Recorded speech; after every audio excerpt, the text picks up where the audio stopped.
Mr. Political is with us right now. And we are live, and we're welcoming you back into another episode of the LanceScurv Show with Mr. Political. This is his home. This is his base. So he's not a guest here. He is the man. Mr. Political, I just want to check with you. The sound is okay? You can come on in and just talk. Let's just start swinging. For real. Yes, goody hooty hoo, good people. I've been absent. Health is not good for those of the wise. It just goes with the age. It tempers and it seasons us. It gives us an opportunity to step out of the light and review our surroundings and the things that occur in our lives. Today, Lance gave me opportunity at my urging. See, time is something that we cannot wait. Possibility. Then it is time to use that time. Now, I've chose this time to come and speak to you concerning close to the midterm. After we have elected our first Black Supreme Court Justice, as we watch to see the first Black Supreme Court Justice be removed. I've held my tongue as I watch Twitter by the whole house, not half a cow, not the suckling part, but the whole house. And life seems better in the world we can reimagine under the free speech of this new technology, which gives us an opportunity to share with each other. In this, I've noticed that there have been changes for the betterment of the Black American family. I cannot clearly give you any form of positive substance if you have took the mark of the beast of Afro-American. But if you are a Black family and you still believe, I ain't talking the song, a way of life and a struggle for freedom and equality, then a new day is on the dawn. That one of the most foolish people that the far right use as an example of the modern female person to lead you out of the ignorance and bring you into the suffrage movement, made a Freudian slip and called my brother who gave all a child molester. Now, I can get deep like white folks get, but that ain't how we talk here. We just gonna keep it real. We ain't got to give no names, because if you're paying attention, then you head of the class. If you not, you better start going to class. Now, the deal is the brother out there, he giving all things that has been said that the Black man don't do, but he do just the same. And he went out of his pocket and out of his heart, which they don't mix when they claim that you're a Black man. And he put other people's children, which Black men do with our DNA tests, take care of other people's children.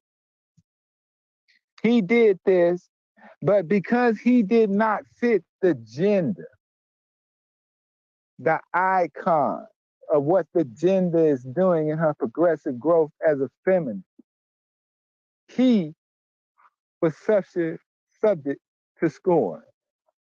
Not by no Caucasian. No, you would have figured it would have been a Caucasian, because that means what he's doing is advancing the race. What he's doing is making it better for those who have less. And what he was doing was he was securing a heart, a mind, and an emotional point in a young boy's life where he needed stability and somebody he could call his friend where he ain't had no daddy. He ain't did this, he ain't been convicted of nothing, because if he had something to lean on, he'd be in jail. You know how white folks are. Being said, now the old two-faced, carrot sucking, looking like Andy. I'm talking about the black version, the one with rhythm. Y'all remember the black version, you know, Jamie Foxx. That's right. Okay, all right. I'm talking about the black Annie. She tried to look like that on network TV, but she just turned into a carrot-eating bunny, okay, from The Simpsons. And you know how he ended up. He ended up in jail trying to kill Bart. I'm just saying. Now, what she did was heinous. But just like good black people, we're going to welcome her back in the cold if she going and apologize for the brother. But her handlers ain't going to let her.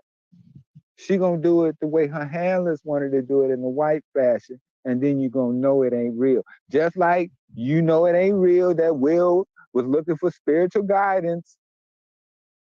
Will thought it was best to sneak out of town, go meet with some Buddhists, then sneak that lady from DC Comics in there. This is life. They play you and they make money.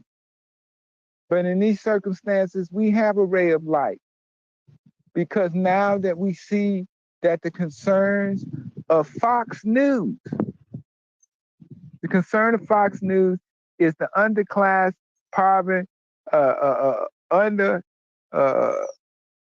non-black father.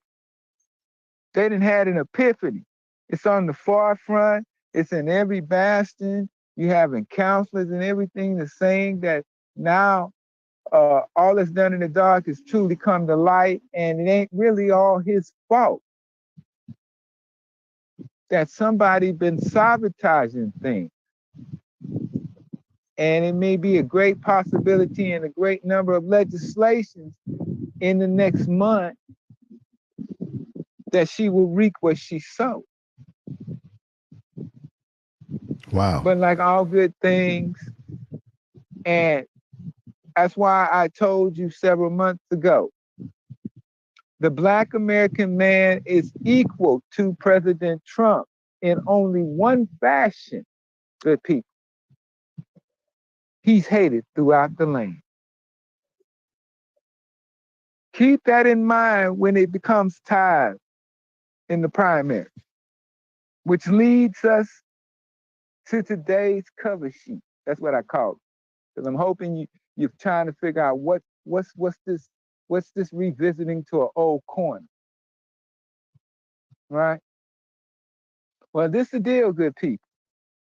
They pimp you left, they pimp you right through the same system which you ain't benefited from. Your granddaddy ain't benefited from it. Uncle, if he might have got a vote if he didn't have a felony. You know, it depends, because, you know, times was hard when we slinging dope. So you can beat a charge, you can get a felony, you get the vote.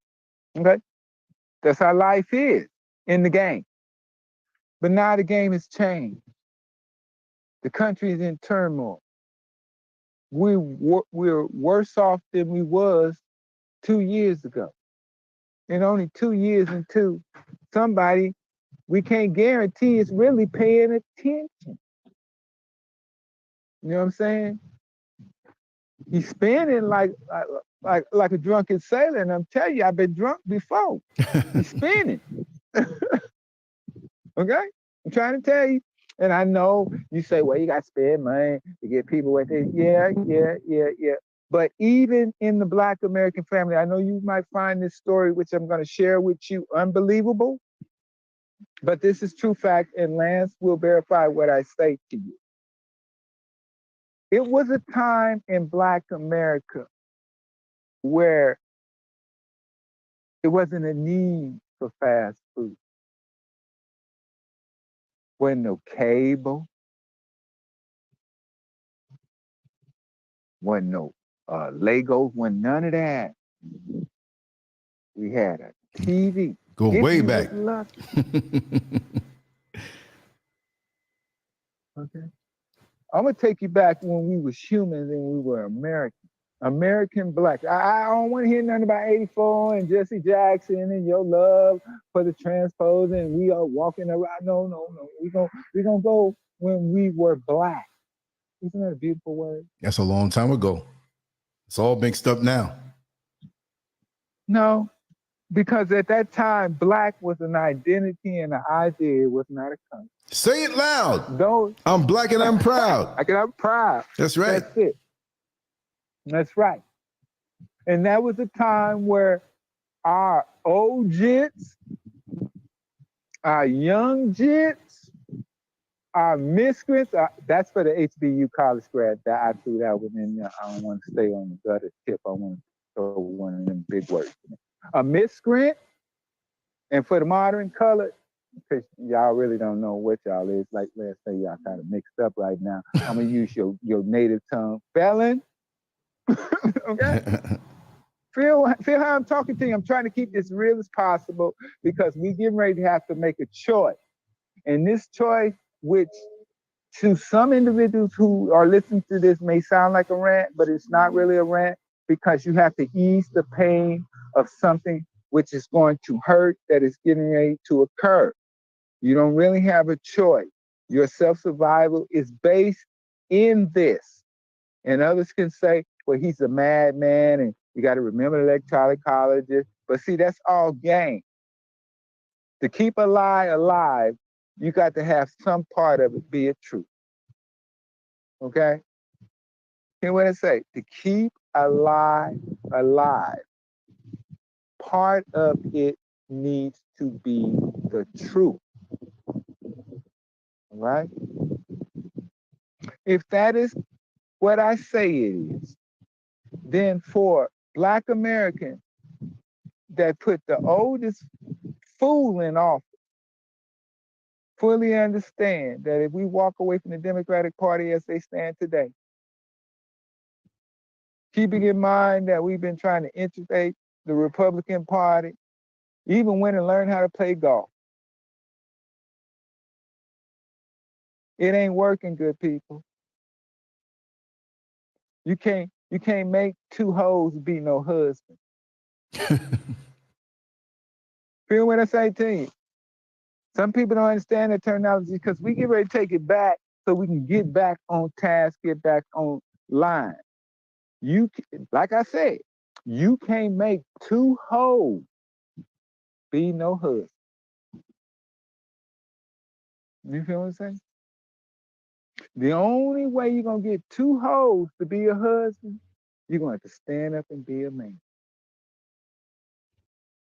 That's it. So what you do is you leave both of them hoes alone and you stand up and be a man. That's what I said. You take the R from your last name, you take your D from your last name, and you act like you're taking a knee for the team. That's what you do. That is a more powerful message in a democratic society is based upon the vote than anything you can ever imagine. It puts a new equation in a word that only a white person can coin, and it's called a swing vote. You ain't hearing me. If you look at the numbers and how they play the numbers game, it is in every Black person's interest in America. If you want to move somewhere else, Lance tell you, it's easy to do. You can make your bread and go and live in, well, do what you want to do. That's all good, okay? But if you got vested, you got people in ground here like I do, because my people in a whole lot of dirt around here. And see, we kind of country, we don't like leaving our kinfolk behind, and I don't have a long enough shovel. So I might as well just stay put right now. But while I'm debating whether or not it's worth digging old dirt up, I'm going to talk about the issue of where I'm grounded at. Your people are in the ground in this country. I don't care if it's in Texas. I don't care if it's Wyoming. I don't care if it's California. I don't care if it's Arkansas. I don't care if it's Baltimore. Your people are in the ground. This is as much your country as their country. and they fully understand it. If only you would act like it is and exercise the same rights that they do. Even in my weakened state as a child, I had an old man who could not read that always tell me that it's strength in numbers. An uncontrollable mob gets nothing done, but a controllable mob with a destiny and a direction rules all turf. And at this junction right now, walk away from the Democratic Party. Walk away from the Republican Party. It's a very simple thing. No one would ever know. All you have to do is go down to your supervisory of election, as you are a registered voter in the county, in the area, in the city where you live. Just imagine, take it like it's a day trip with your children. You say to your child, especially if you got a grandchild, this is a great experience for your grandchild. This could show your grandchild how government works. Take that grandchild by the hand. Walk into the supervisory election, which is in every municipality throughout the land.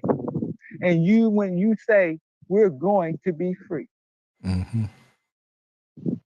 We are going to be free.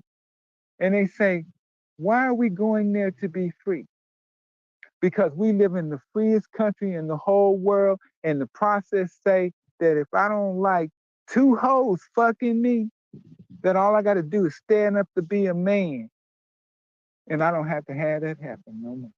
This is what this country has taught me. So you walk away from the Democratic Party. You walk away from the Republican Party. You seek out the I, which still gives you more than a reference to intelligence and not close to a reference of ignorance. That's what you do. It's a very simple task. Even in your child eyes who see what is occurring in America today, it's a science experiment in your own government, which is yours, because you got people in the ground. And I'm going to tell you, the shovel's too low. So we're visiting this old block again, the same old block again. Vote is supposed to set us free. The same old corner. I know y'all remember we walked down here once before, didn't we, Lance? Sure did. We strolled and skipped and shit, brought popcorn. Fried chicken. Okay. If I all that. Turkey But legs. now we at the junction where we getting ready to visit that old corner again. This time, do we stand upon the corner as a conscientious observer to the bumfoolery? Or do you just participate by using your eyes and your ears and keeping your mouth shut? Because it's victory in ignorance. Because God has told us, and even some who go to jail on a frequent basis told us, you don't always have to let the left hand know what the right hand doing. When an individual spent 5 decades manipulating a mind and generations of a group,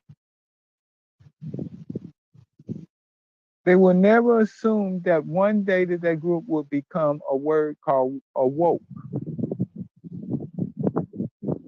If you do this, you will see the change that you cannot find in the Black Progression Party. If you do this silent protest, this lash back to somebody, either one of them hoes is going to have a conversation on how they fornicate New York. That's real talk. I'm trying to give it to you in the best way I possibly can without going American white bread. In this conversation between these two hoes, this is what should occur. Now, how do you get a conversation started between two hoes? You cut off the meat or you cut off the money. Okay? You got meat in jail. Got a lot of meat in jail. But you ain't got no money. But what you do got is you got citizenship. And citizenship is a powerful thing if you exercise it in a proper manner. And what we have not done is exercise in a proper manner. And even though we lose what perceived to be individual battles, our ultimate goal is to win the war. Not to look at a claim from each and every bush and corner and every bastion, because it ain't gonna happen. Those are small events compared to ending it all. So how do you end it all, or at least open up a conversation so you can have the conversation, so they can stop throwing you bones and not having the conversation? Then you take a knee for the team. Okay? You replace the R behind your name, you replace the D behind your name, and you take a knee for the team, an independent voter, a free-thinking individual of color who have had enough of not getting his part of the American pie. That's how you end that. Because either way, come hell or high water, they're going to pump pandering to you on the 4th and any damn other day that they want to put who they want in there. At least that one junction in your life, you have control on who and what candidate go in there. Because he's going to have to address your issue. But if you just go blindly like sheep to the cliff, you poke chop. That's all you. Okay?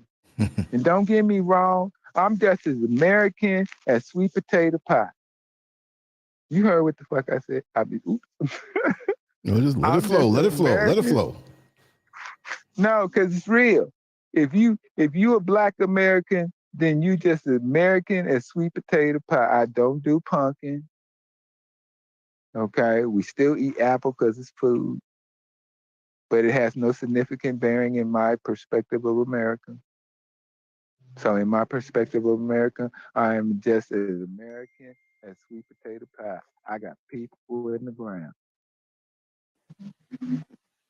And that's a good thing, because that means even in this quagmire that the division of Black Americans, speaking about Afro-Americans, which are making life very hard for everyone, okay? And people haven't realized once all you got to do is you could already tell what they up to. You go up to them and you say, are you Black or are you Afro-American? That's all you got to do is ask them that, okay? And just watch their expression, watch their reaction, watch exactly, keep your eyes on them, and it'll blow your mind. Do it a couple of times and then you say, what is really going on? What is really going on? And I mean, they people up in high places. People up in high places because that's how it works. Whatever the white man say your race is for whatever period of time he wants you to do, then you that Negro. See, me, I'm colored. That's on my birth certificate. So you can just imagine how old I am. You're just getting started, brother. No, well, it's some benefits in it. You just getting started. It's a great deal of benefits in it.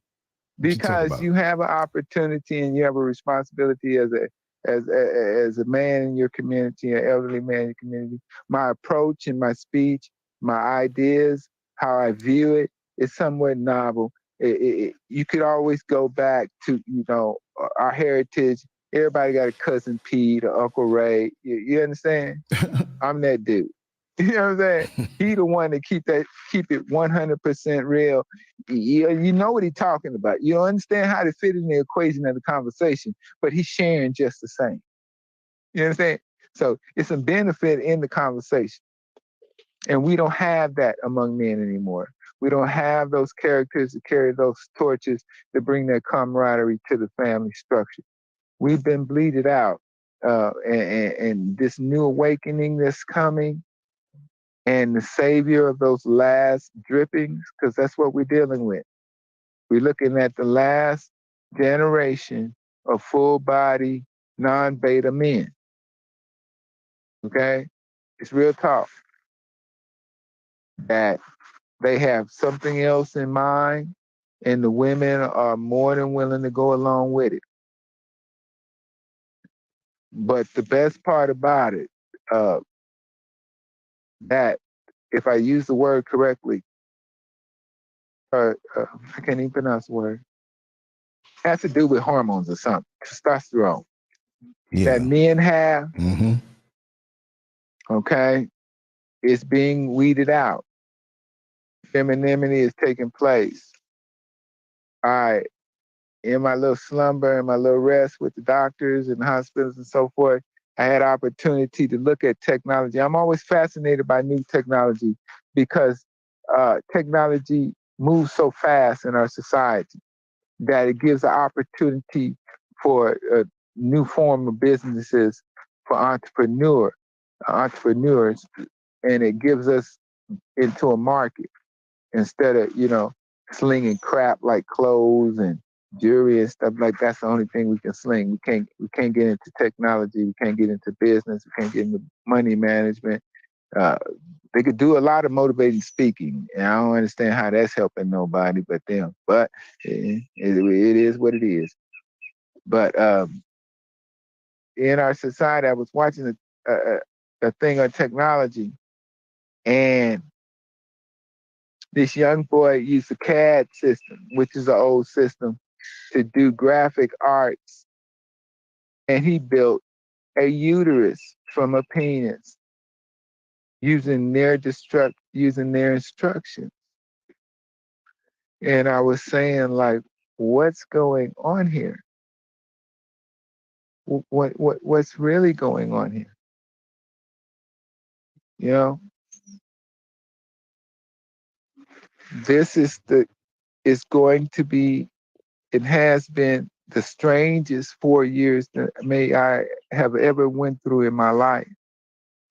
Some of the things that I've seen, even being ill and starting watching media and comparing the two, it's horrendous. It's mind-blowing for the simple-minded person. If you just imagine a person that has some conscious understanding of what is going on. For real. And how they are dealing with it. Because even as an individual man, and one of my major projects is the independent vote. I must say that I'm biased, the independent vote, but a men's focus group, that's what I do. And dealing with the mental stress of the things that are going on and the changes that are coming. I would advise any man that finds himself in the middle of paternity at this time, and I may be scored for this statement, but the bad part about bringing the bad news is even Shakespeare said, don't hate the messenger, hate the message.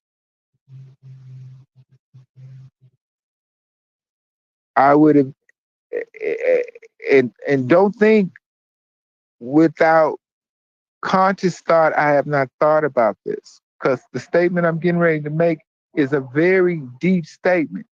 Any man right now, today, last week, 30 seconds ago, 15/8 of a minute ago, if you got somebody pregnant, take that child away from them. I never thought I'd see a day where I would have to say that because of the present situation of the children, and primarily Black children in America today. If it take every dime that you have, take that child away from her. If you think it even a chance of tomorrow, take that child away from her. If you want to even imagine what grandchildren would be like because you changed your life around, take that child from her. And it's sad because I remember the struggles of my mother and her companions. And I look upon it today in the trials and tribulations. Those were some women. Those were Black women. You can't defend nothing that you don't respect. And a respect is not given to you by others' deeds. It is given to you by your actions. Now, this may be passe in old school,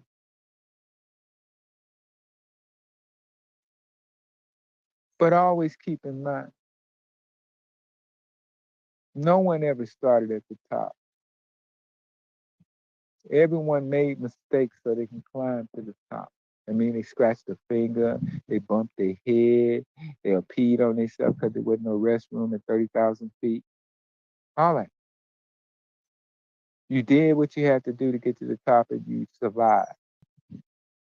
And today's survival go way past just you feeding yourself or you living in a safe environment. It goes, make sure you got your wits about it.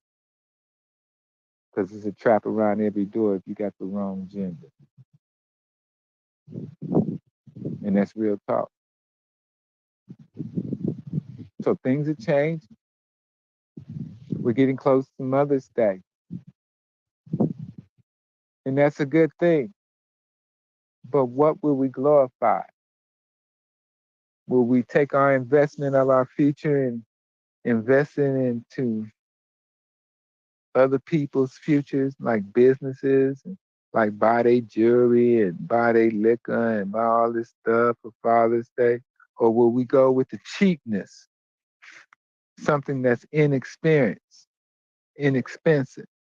something that each and every one of us, regardless of our race, our color, can afford? And that's time with that Father. Good or bad, He's your Father. And you say, why I got to spend it with my Father? He ain't do this, he don't do that. Always keep in mind in life that life is a three-sided sword. And it usually cut like her side or his side and the damn truth.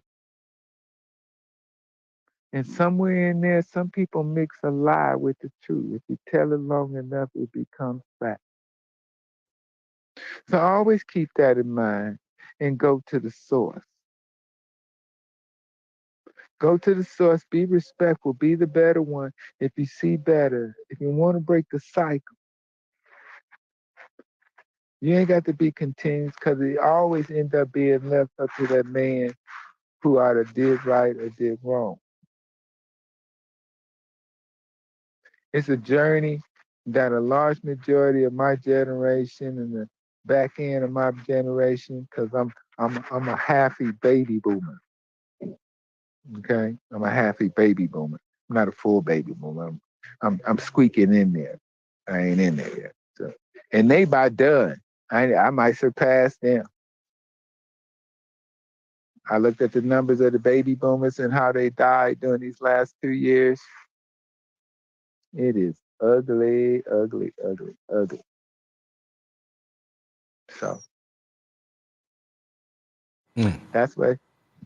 Okay, so I'm urging all my good people, and I see the changes that are going on, and I want to shout out to Louisiana.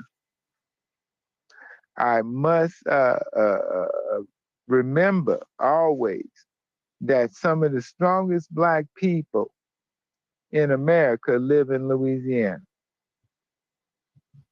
And I'm sure of it in my heart. I'm not pandering. I'm not looking for a favor, a free lunch, or you introduce me to your daughter. No, I'm just stating a fact. The strongest Black people in America live in Louisiana. Okay? I can never hesitate in my belief that the original Black man of this world started in Louisiana. Now, Lance, I know you want to rap right on over here and lay hands on me like, you Will Smith, because I'm just talking crazy. No, brother. I'm on your side. No, listen to me. I got nothing to prove. Because this state, listen to me, this state is a miraculous being. Because, hurricanes, lynching, massive poverty, all your high schools named after Confederate generals. Right. Okay, and they lost. Or do I have a Common Core education? Because I have a 3R. They didn't change shit. I don't know what's going on. Tell me, didn't the Confederacy lose? Yep. Yeah. Let me just tell you, Mr. Political, real quick. We have a conversation in the chat room that's very interesting that I know you can't see because you're not in front of the screen. Talk to me. Yeah. I miss everybody. I'm being fair with everybody. I'm just going to tell it to you because you can't see it, and I'm going to let you get your opinion on it, which is going to be your opinion, right? We have Lisa. Yeah. That she says that they should not be impregnating them in the first place. Men can also practice abstinence, right?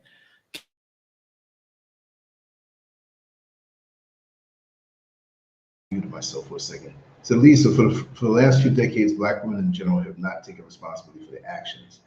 Let me just see here what else. And Brother Kwame said it's about time our men should set an example so that our queens respect and love us, because most of our men are useless while most of our queens are guilty too.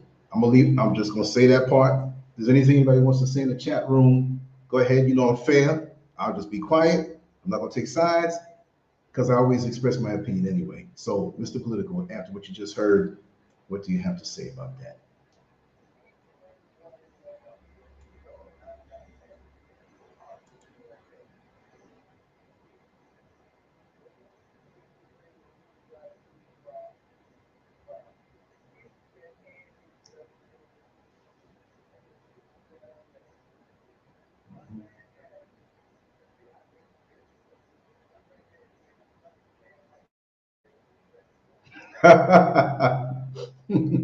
You got away with words.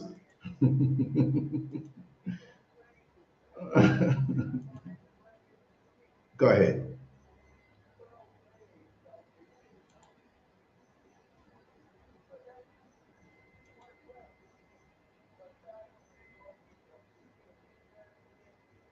Uh-huh.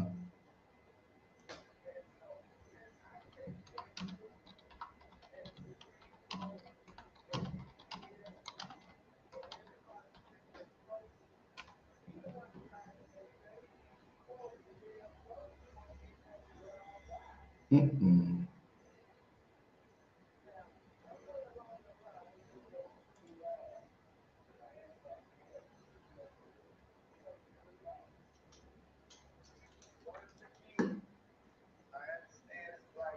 We're not privy to the fact that we had a lot of men around us, or positive men around us, or men that would focus us towards things that would create chivalry and respect.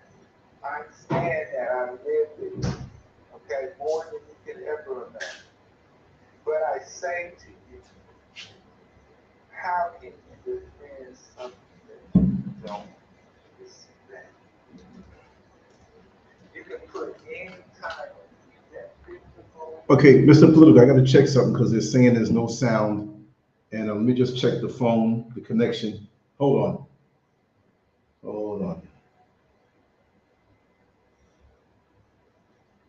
Okay, let's check it now. Okay, go ahead. Go ahead. Yeah. Can you let me know if you hear him or hear me or hear both of us? Let me know. Just let me know in the chat room. Now go ahead, Mr. Political. Go ahead. Go ahead. Mhm.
Hold that thought, Mr. Political. Are you on a speakerphone? Are you on speaker? If you we come off the speaker, it might make a difference because they're saying you're kind of fading away and you're low. Okay, yeah, because you sound far away. You sound far away. So okay, I can hear you, but I gotta wait for the chat room to let me know if they can hear you good. But does everybody hear me clear? That's just what I want to know also. Um, just give them a few seconds to type something in so I can give you the feedback. But if you're on a speakerphone, then it might take away. And if you they say you sound far away, that's crazy. Let me see. Everything on this end I have set right. Um, do me a favor, Mr. Political. Hang up and call me back again. It could be one of those things. You know, yeah, because yeah, just call me back right now and you'll be pumped right back in. Because yeah, go ahead. Yeah, call me right back. Yeah. Okay, no, I'll hang up for you. Just call me back. Yeah. You know, I have so many things pumped in that, you know, sometimes things fade, sometimes, it's just it's technology for you. So we'll have him call back. Here he is. Okay, let's check the sound now. Everybody in the chat room, let me. Yeah.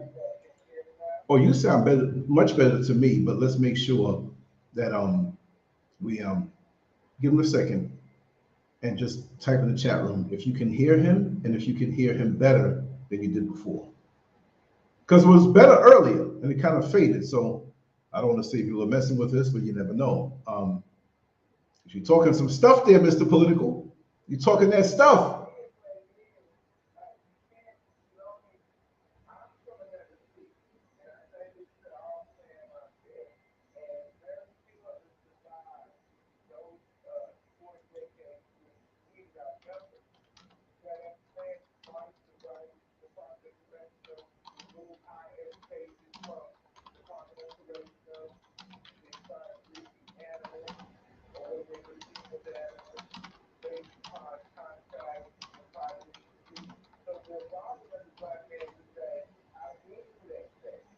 They, they say there's no sound from you, brother. So no sound from you at all. Okay, it could be a wire thing. Hold on. Hold tight, everybody.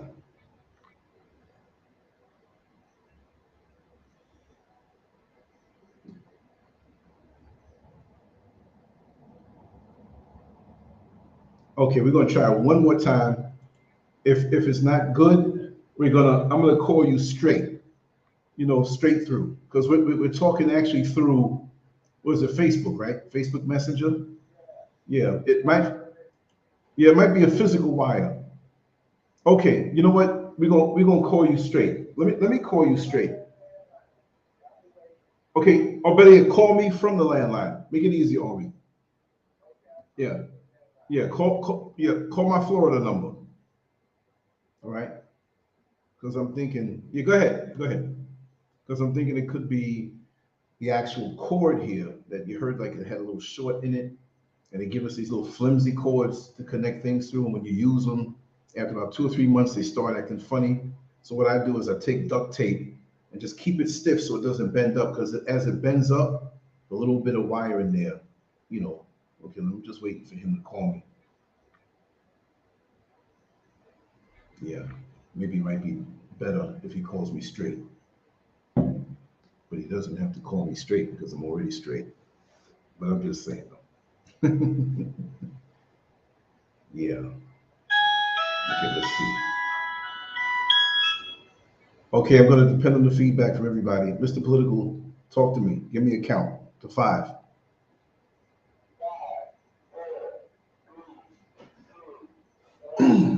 Okay. Okay. Okay. How do you hear him now? Can you hear him better now, everybody in the chat room?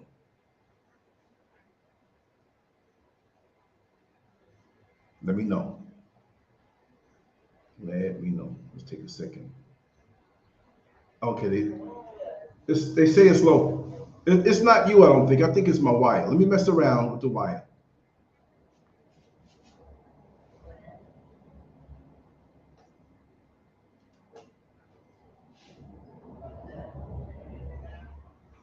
It sounded kind of echoey. It's not.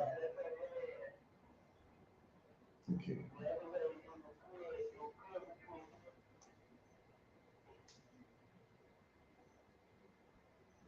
Okay, now I'm not hearing him at all. Wait. Do it this way.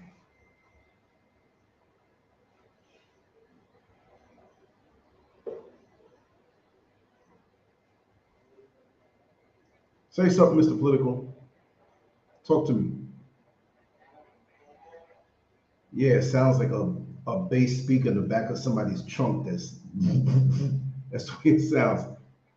There's no change. It's not you. It's something else going on. It's not your fault, brother. I'm trying to take the blame for it, but I don't know what it is, because I didn't touch anything and it started out better and now it got worse. So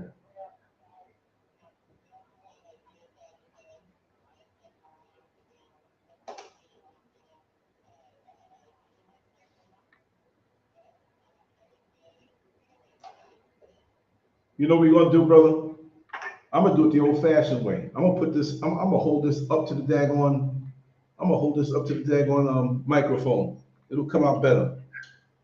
So let's see how they with that. I'm just gonna put the charge cord in there. So we're gonna just do it that way. We're gonna do it the crude way, but they're gonna hear you better. And I'll put you on speaker. Okay, go ahead, talk, brother. Okay, come on. Yeah, yeah.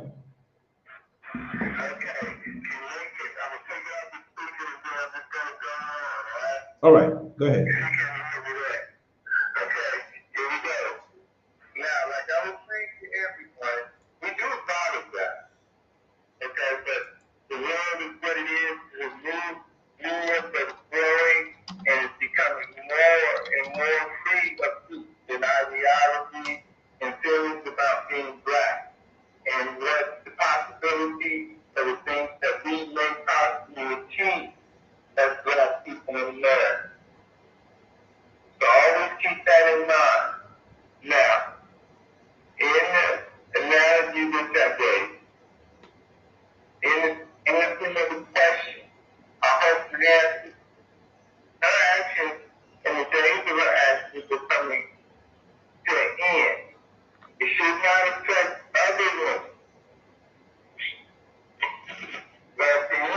Yeah, I'm gonna try to do you another way. Okay, I'm gonna go on. Yeah, I can hear you, but I'm gonna do something.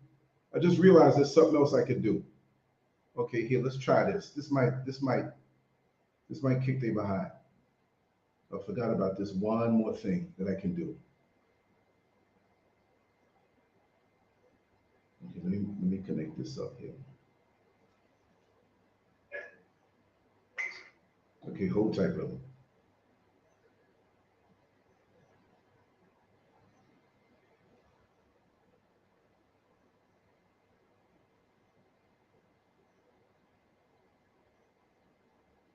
Let's see if this works. It's only gonna take a minute, y'all.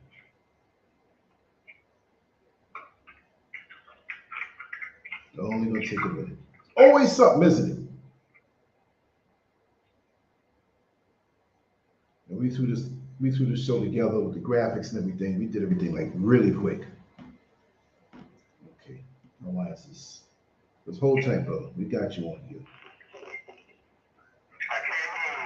Yeah. No, I said hold tight. Hold tight.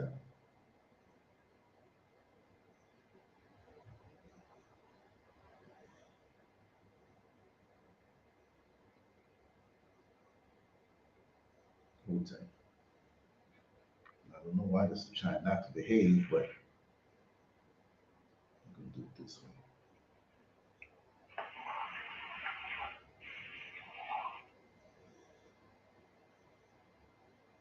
This should make it go through clear if I can just get it to work with no wires.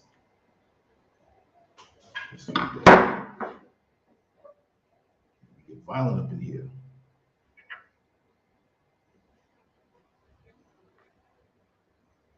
Let me cut this off. Okay, here we go. Oh, damn. Here we go. This should work. Let's pull it through, y'all. Thank you for being with me. Connected. Okay, now, talk, my brother.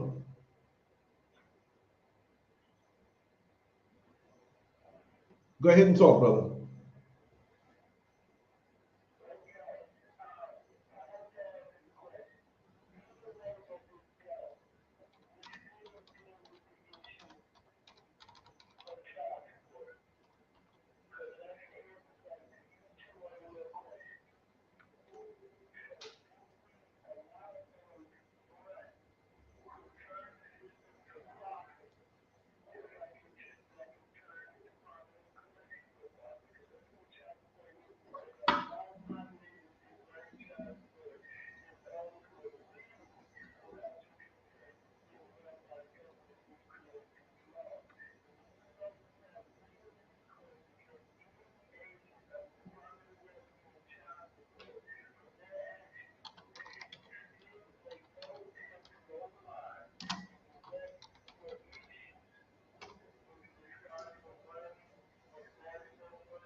Are you still on the speakerphone? Are you outside? It sounds like it's really bad now. Are you near a fan? Okay, but there's a lot of wind, right? You're outside. We're getting a lot of feedback and it sounds muffled. Are you on a speakerphone? Because if it is, you're pulling all the sound around you. You gotta, yeah, you can't ever use a speakerphone because that's in any case, because that's going to put.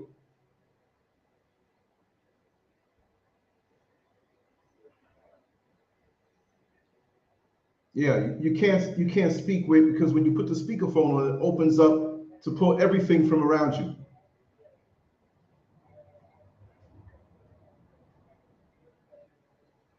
Oh, the earplug. Yeah, you gotta put the phone to your ear and take it off of everything because it's gonna compromise the sound. Let's try that one time because they can't hear you. Okay.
Yes, yes, brother. I'm here. I'm here. I appreciate that. I do apologize, but I will be back. Yeah. But what we're gonna do next time, is that we'll just have to record it directly where everything comes through clear. And these wires, they're very, very thin. It might be that, it might be just the combination of everything, but these wires are so flimsy. I'm just showing everybody, like these little things these little Apple wires, they're made to break. And I have another adapter that, it's not that, yeah. Yeah. Yeah. All right.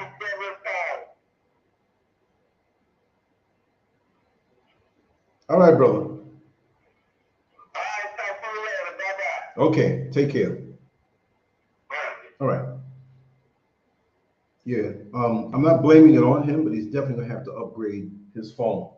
He's not on a smartphone, and that's number one. I gotta check these wires. Number two, but you see how the times when we are recording and we put it out, but I wanted the live interaction. So what I'll do possibly is do a show recorded, and that when it's him, because I'm not blaming him or saying it's his fault, because I tried different options here and it didn't work. So now either it's my phone or his phone, and in the past it has been his phone. He's got to upgrade his phone because remember the show we did with Nurse Navaya? Came through perfect. And see, he doesn't get a link directly in because he doesn't know how to do that. So I was telling him, man, you got to upgrade your phone. Here's my alarm, right? That's my alarm to tell me to go to bed. That's why I've been getting up so early. I'm going to stay up a little bit tonight. I got to work on some things. I have some stuff with Sister J. Beautiful stuff that she's putting out. And we're just discussing how we're going to go and, put her out in a good way, in a good manner, in a very positive way. And everybody has their style. So I love the different personalities of those who come to the platform. And everybody has their own orbits where like, you know, he was a little under the weather for a couple of weeks. We didn't see him. And sometimes everybody comes back at one time and say, whoa, I got all this work to do on top of the stuff that I do. So it's just one big happy family. So sometimes, we just have our own rhythms. And like I said, I got to get to him about, getting a better phone. And maybe his daughter can help him to just work it. That way I can send him a direct link and he can just come on in and it'll be crystal clear. Because, in the past, there's some, thank you, Jeff. Queen's in the house. Yeah. But he's gone now. And he kind of missed out on some of the stuff toward the end. But he's back and the effort is there. And, I got to get him to work on because everything here is pretty much on the up and up. But I can't, if the person has a phone that's under par or they're in the background or they have that's another thing. Anytime you call anybody's show, not even just mine, unless you're in a really small space, small room with no other noise, don't use the speakerphone. The best way is hold it to your ear, put it to your ear and talking that way. The speakerphone opens up everything and every sound, you may not know it, but every sound comes in. Truck driving down the block, around the corner, somebody getting cussed out, all the noises come in. And then it processes. And usually, if you notice, if you ever talk to somebody on the speakerphone and say they're in a car or in a room, there's other people, but their mouth is close to the phone, you hear the people in the background louder than them. Or they might be in the car playing music and it's like, you gotta cut that music down. I say, oh, I don't have it on that loud because that speakerphone is grabbing at everything. It is not made for stuff like this. I mean, if you have no choice, whatever, but the regular phone is the best thing. So now I've got energy and whatnot, but I got to do some work tonight. We got that next strongman event on Saturday, and it's going to be in a different area. An area that when it's over with, when I go out, it's going to be a lot of crazy things I'm going to see. And I'm going to be ready to record them and talk to the people that are out there. So I don't know what to expect on Saturday. I'm going to try to pump some things through live, not just a couple of Instagram stuff, but really pump some things live. But I want it to be quality. So I got to probably get some more wires tomorrow. So I run my phone and all this different stuff and still record at the same time from maybe like 2 or 3 different cameras. I want to do it that way. So after that, there will be some straight up bodybuilding things. And I was speaking to the Commissioner, George, earlier today, and he was asking my opinions on certain things. So I think I gave him some pretty good ideas. But I did tell him that with the strongman stuff, everybody's not into that. They see it, okay, wow, I'm walking down the street, I see this thing going on. So you got to pull everybody. You got to get the mainstream people coming in. So, when you do also your bodybuilding stuff, and I can't answer your call, sweetheart, right now. Okay. When you do the bodybuilding stuff, that's a little more appealing to the young ladies, whatever, but too big, too whatever. You got to have streamlined physiques also. A classification, the kind of body that every man may want to have, or that every woman may like, because a lot of women don't like these steroided up, big, huge, whatever. It's a spectacle, but you want to appeal to the masses. You want to appeal to something. I mean, if I gave you a bright red Corvette, you'd take it. Smart people would take it and sell it, but most people would take it. But after 2 weeks, the novelty's gone. You got a tough suspension, you're sitting down low, and it's bright red, everybody sees you. You can only see 2 people, the driver and the passenger. So the novelty wears off. So you want to have or present something that most people would desire. You see what I mean? So that's the mentality. So you pull in, so you still have the strongman stuff. You still have the bodybuilding stuff, right? You have, it's a new classification of bodybuilding called classic physique. They're not as big. They have weight caps. So the bodies are more streamlined, right? And more ripped and, not ugly ripped, but just very appealing. Wide shoulders, narrow waist, all this stuff. So that's something that mainstream, I won't say America, but I'm here in Ghana, but the mainstream person can say, hey, I want to get like that. Sometimes you see something so big, you just look at it like, what is it, a monster? And last but not least, I told them we need to have something for the women where they're not just doing strong woman stuff, or female bodybuilding, because female bodybuilding is nice as long as you keep the drugs out of it. You can never look like a man. When you see these bodies of a woman looking like a man and all funny in the face and up under the jowls that's drugs. That's drugs. And 95% of the competitors use that. You know what I mean? So the bottom line, I said, you need to have a bikini type of competition for the ladies. And of course, the fellas are gonna be looking like, whoa, look at her.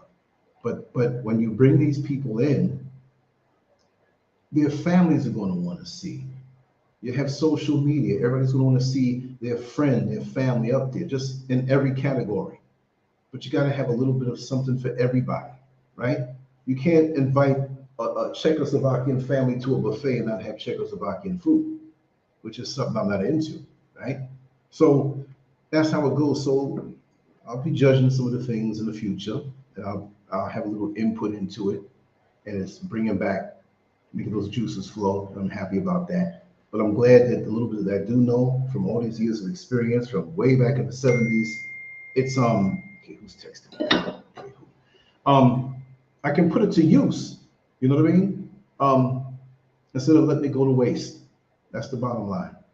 Okay, let me see something here. I'm getting a bunch of texts and stuff. I'm not gonna stand. I'm gonna kill his flavor, what he put out, even though I had to apologize for the sound, even if it was his phone. But tomorrow, and the power is on, so we don't have any problem. I got some stuff to do early tomorrow, but we'll come on in the evening, do this show in particular, do a whole lot of recordings. I have a lot of recordings and stuff that you can listen to. So I kind of fell out of that because of my other obligations of running back and forth. So I've been doing better with that. So anyway, I'm going to get ready to go. What I want you to do, well, this show is kind of the sound. I'm not going to push it as hard, but I gotta tighten up and make everybody have their sound good. But I got to work on it with him. He has to be able to hit the link and come in directly and have that good Nurse Navaya sound that we had the other day. Her sound was just so, no, I can't even use something like that. The module I have, Jeff, is made a certain way, and it's the top of the line, but it's him, it's his phone. You know, yes, Killmonger, we're going to do that. Anything I know I give to him freely because I like it, but the main thing for him and these organizations out here, that it's different out here. There has always been something admirable about a strong individual, but you have to market it now and I was telling him different ways to make it appealing.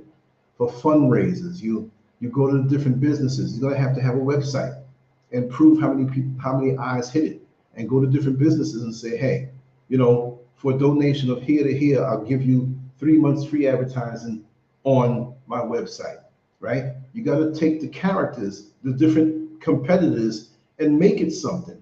Look at wrestling, not college wrestling, which is real, but look at the wrestling that we know is fake. It's entertainment, but these guys are not pushing weight. They use their steroids now in wrestling and pump up a little bit, but they're running around doing this crazy stuff, and it's amusing to people who either don't know or know and just say, okay, I just want some entertainment. But you got to build these guys into personalities. You have to have some type of conflict. When you watch a movie, right? It's a conflict. It's a challenge. It's one force against another. When you really look at it, it's always something going on like that. I'll stay a little bit longer, but I don't want to mess up. Since the sound was kind of messed up, you know, I'll stay on the list. I just want to wet my whistle right here.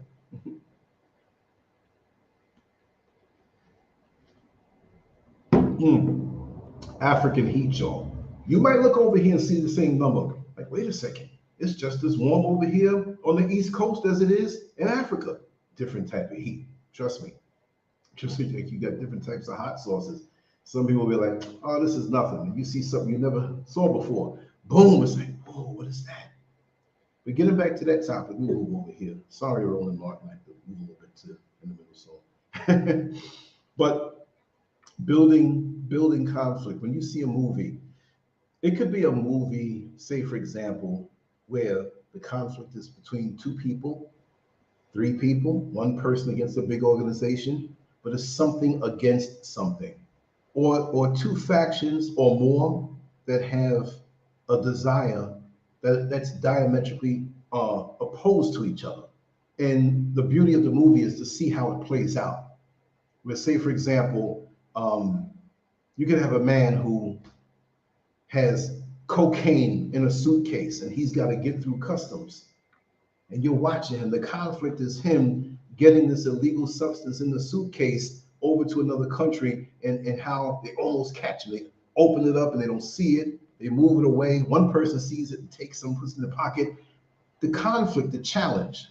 Any good movie that you see, there's that type of thing. Whether it's between 2 warring factions, a person, it could be something just within an apartment.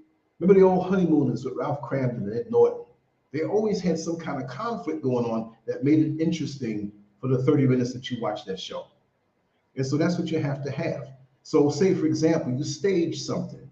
You have some of these guys come out that are big and strong like we saw. I still have the footage and haven't released it, but you saw a few things on social media. And you have them acting up and people are like, what's going on? Not like a fake fight, but you put it on Instagram, you put it on Facebook, you get a billboard and build these characters to say, hey, who's going to push the most weight this time? You know, and you talk about that, make it interesting. Speak in the native Ghanaian language, put it out there, and even get people who are just passing through who are not really interested in it all the way, but they're interested because it piqued their fancy. When you look at a big fight, it's not a boxing match, it's not the hardcore fans, right, that are pushing it and making the big money. You see, when you had a Floyd Mayweather, Manny Pacquiao, it wasn't the boxing fans are always going to be there. The hardcore people are always going to be there. You have to frame it in a way where the casual fan takes an interest in it. And it's got to have and show that conflict. What is it that both guys are going for, but one is going to lose? And it captures the imagination because it's not just about two guys in the ring swinging at each other. It's not about, with what we're doing here, two guys who are pushing weight. I'm not really into the strongman stuff and the powerlifting stuff, but being in gyms over the years, over the decades, when I used to do that stuff, it was, I learned a lot. I know a lot of these guys. These guys used to come to my house and I asked them questions, but it was a different thing. And a lot of them didn't respect bodybuilders, but that's what I was. But because I was very hardcore when I did, the way I trained and the quality muscle that I had from 19 years old when you saw me, because it didn't look like it at 16. I was a big kid, but they saw me like, how do you get like that without steroids, man? How do you get hard like that? Because I had a powerlifter mentality, not lifting up a lot, but that intensity with these guys. They do short bursts of energy and they just let it go.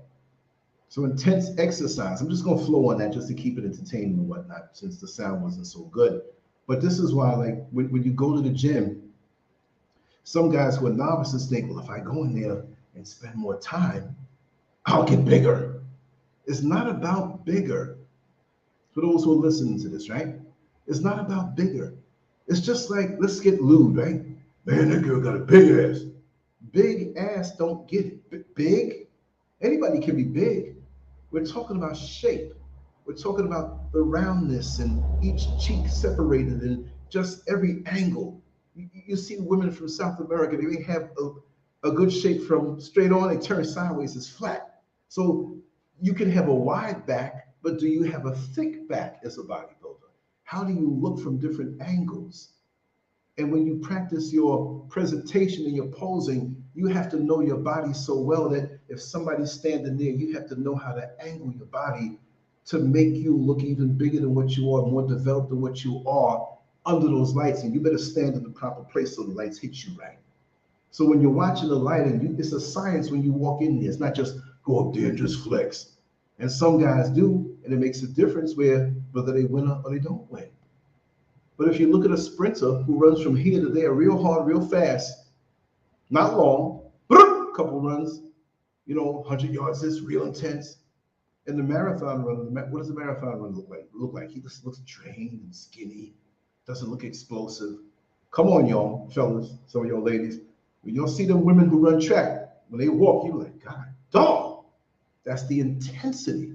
So even the ladies who they want to get that kind of shape, where you want to have to push yourself intensely for short bursts of intense exercise.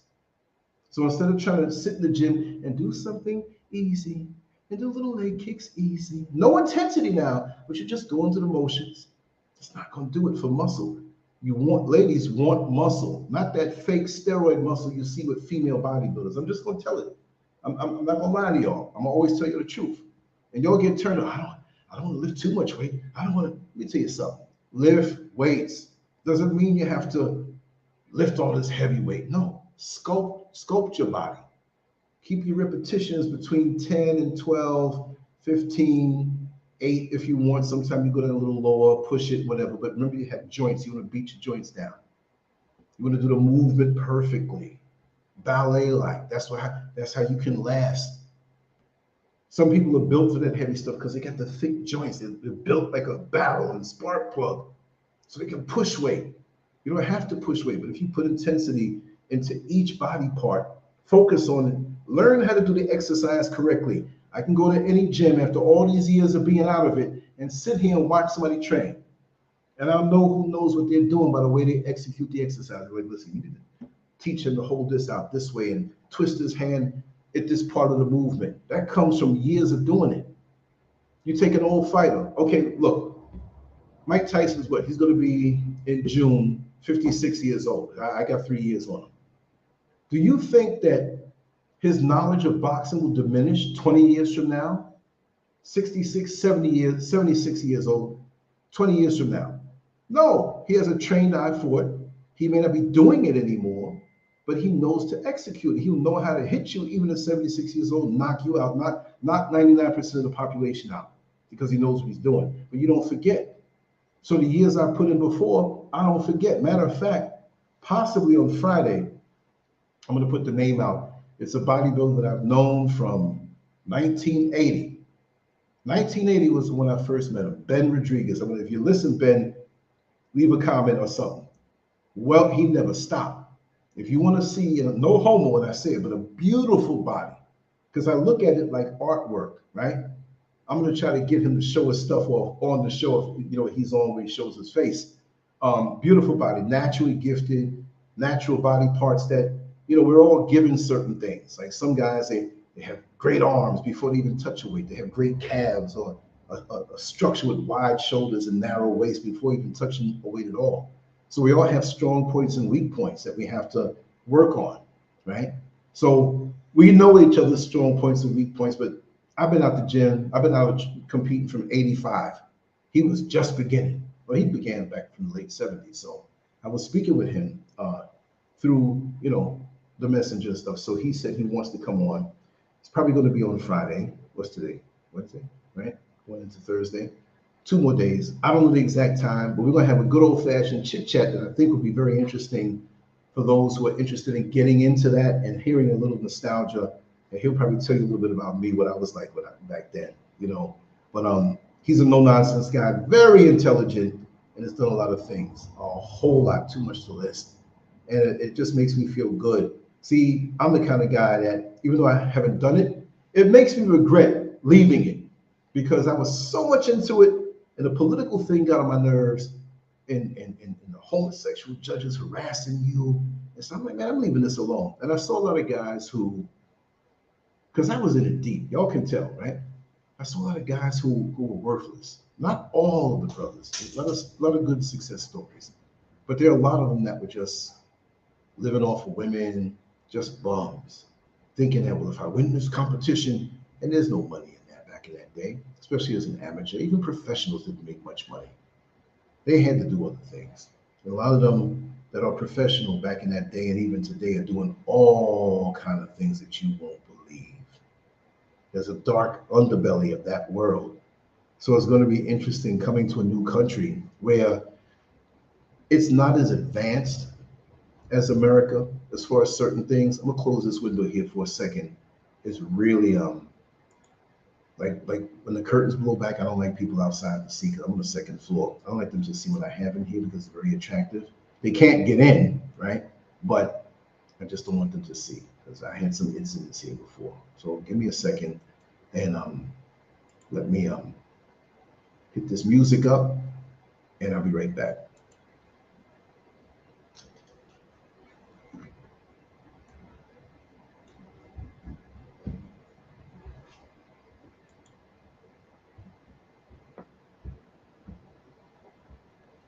Okay, I don't know what's going on here.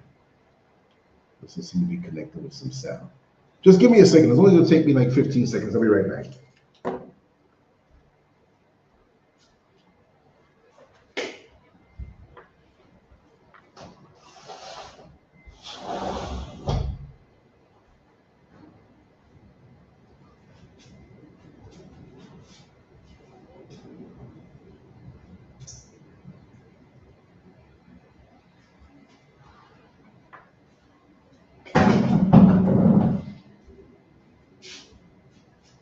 Okay, let's just knock this off. I don't know what's wrong with that sound with the music, but let me come back here. So since I'm not talking to anybody directly over any, let me open this back up again. I'll do it that way. So people are probably saying who are coming in, what's going on? You got Roland Martin, Mr. Political, but you talk about bodybuilding. What the heck is going on? You go back and listen to the replay, you'll figure it out. I'm gonna go to the chat room and vibe with everybody there. Let me see who's here. Let me know if you wanna come on in, say anything. It's no problem. I'm just gonna drop the link one time. I'm not gonna stay here forever, but I'll do this since you want us to stay a little longer. Yeah, the HDMI, that's not set up on this module for that. I have older stuff over there, but this, trust me, this is a good thing what I have. I have several of them too. Everyone wants to come out in, say hi, share your voice, share your face, let me know. In the meantime, shoot some questions my way. I'm talkative right now. I still got work to do into the night, but I want to have it where you feel some sense of satisfaction and interactive kind of like, wow, we had a show type thing,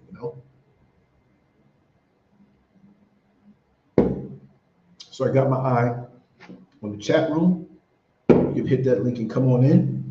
You can hide your face if you want to talk, wherever you are. Just don't get on the speakerphone, Okay, Aviola, you asked about carbohydrates and stuff. Carbohydrates are not your enemy. It's the kind of carbohydrates that you take, right? Let me just plug up my phone so it's not jacked up later on. It's the kind of carbohydrates. You want to have quality carbohydrates. You can play games with the cakes and the cookies if you know what you're doing, but you don't really. Okay, we got Brother Kwame here. Okay, and I will continue to talk about that. Kwame, put some light on your face, man. It's scary. I can't see your face. Talk to me. Turn your face to the light. Yeah, how are you you, doing? Kojo? Oh, I'm good. Let's show your face, man. It looks spooky. I don't see anything. Yeah, show your face. I'm still here, my brother. I'm still here. Yeah, turn your face to the light. Turn your face to the light. Okay, yeah, I do, but it's, Okay, sure. All right. Talk to us, brother. Yeah. Yeah, how you doing, Kojo?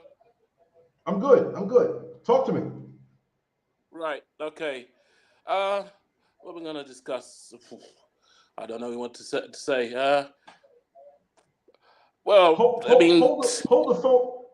phone up, brother. I feel uncomfortable in this position, like I'm okay, somewhere where I shouldn't be. Yeah. If I was your girlfriend, it wouldn't bother me, right? Go ahead, man. Yeah. Yeah. I was going to say, Kojo, that, as African people, we need to be amongst each other. We've got to stop the foolishness that we're doing amongst each other, yeah? You're absolutely right. Things that we're doing is not acceptable, like deceiving each other, cussing each other, and always, putting each other down. We got to, at the end of the day, we need each other, both our men and women, because some of our people, don't want to accept, they don't want to reason. They think that they have this attitude, saying that, our men are this and that from our women, and our women are this or that from our men. Well, it's not going to get us anywhere. Yeah, we know some of our men are not good, and some of our women are not good. But at the same time, yeah, Kojo, I love our women, yeah. But sometimes they also have to need to appreciate guys just because they're not wealthy, still have still have love for them, yeah. Because I know it's about, some of our people, they love these people because they've got rich, they've got Mercedes, they've got, big houses and so on, but you don't know what they do. We need things like that to survive on, but you don't know what that person does behind closed doors. Do you know what they do? Because they're so-called rich. They're so-called rich, but how do you know what they do? Because they're so-called rich. Did they even tell you? They don't tell you. I just watched a drama just now tonight. Yeah, a woman, yeah. Two of her daughters have died because she wanted them to marry rich men, and then she made them lose their babies.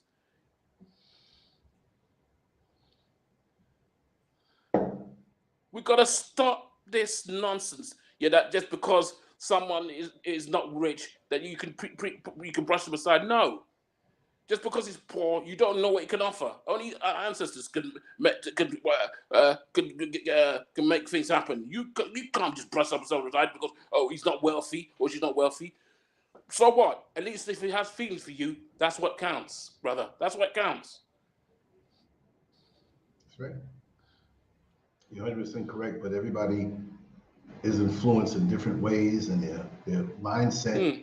That's why it's good to spend some time around people to see if they're compatible and to just you. before I go, you're in Ghana yourself, I mean, you right told me here. it's very interesting when you told me that there's some of our people are so ridiculous. Property in Thanksgiving. Listen, let me tell you this, right? To our people from Ghana, and anywhere in our motherland, stop your foolishness of imitating things which you hardly know.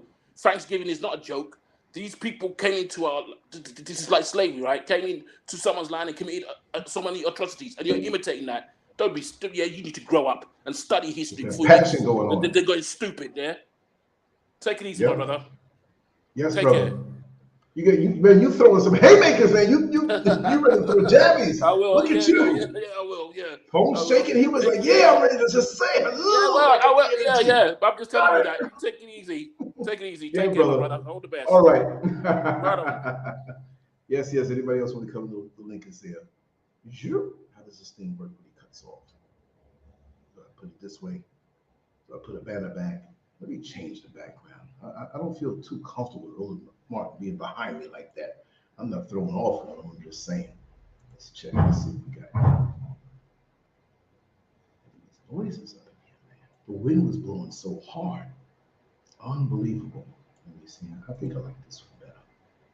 Yeah, on air, right?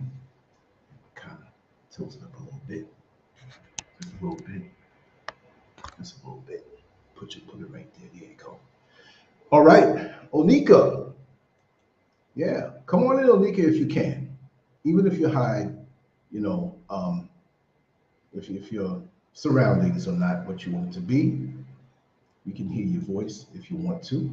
I'll put it back in there again. You're just kind of hanging out for a little bit. And I will do shows like this where it's open-ended. But let me finish answering Sister Abiola's question about carbs.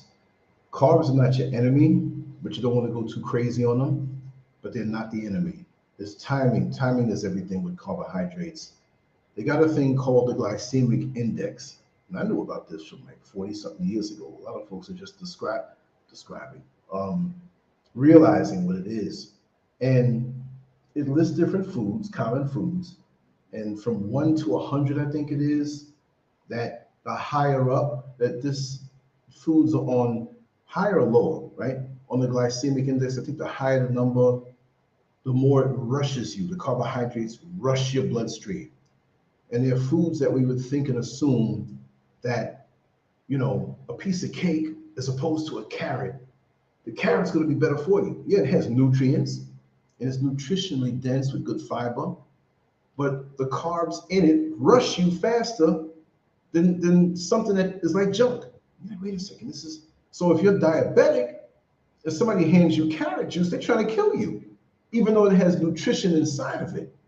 So what you want to do with your carbohydrates, you always want to have carbohydrates that are low glycemic, that doesn't rush your bloodstream as fast. So if you're somewhere and you're very hungry and you don't have that, you can take simple carbohydrates, but you have to be very disciplined when you take it. So if I had a jar of honey and I was dog hungry, I'm gonna take 3 or 4 spoons of that, but I may take half a teaspoon and let it just go through my system. And then I wait another 45 minutes, another 30 minutes, take a little tip again. See, you're copying something that is more of a complex carbohydrate, but simple sugars rush your bloodstream.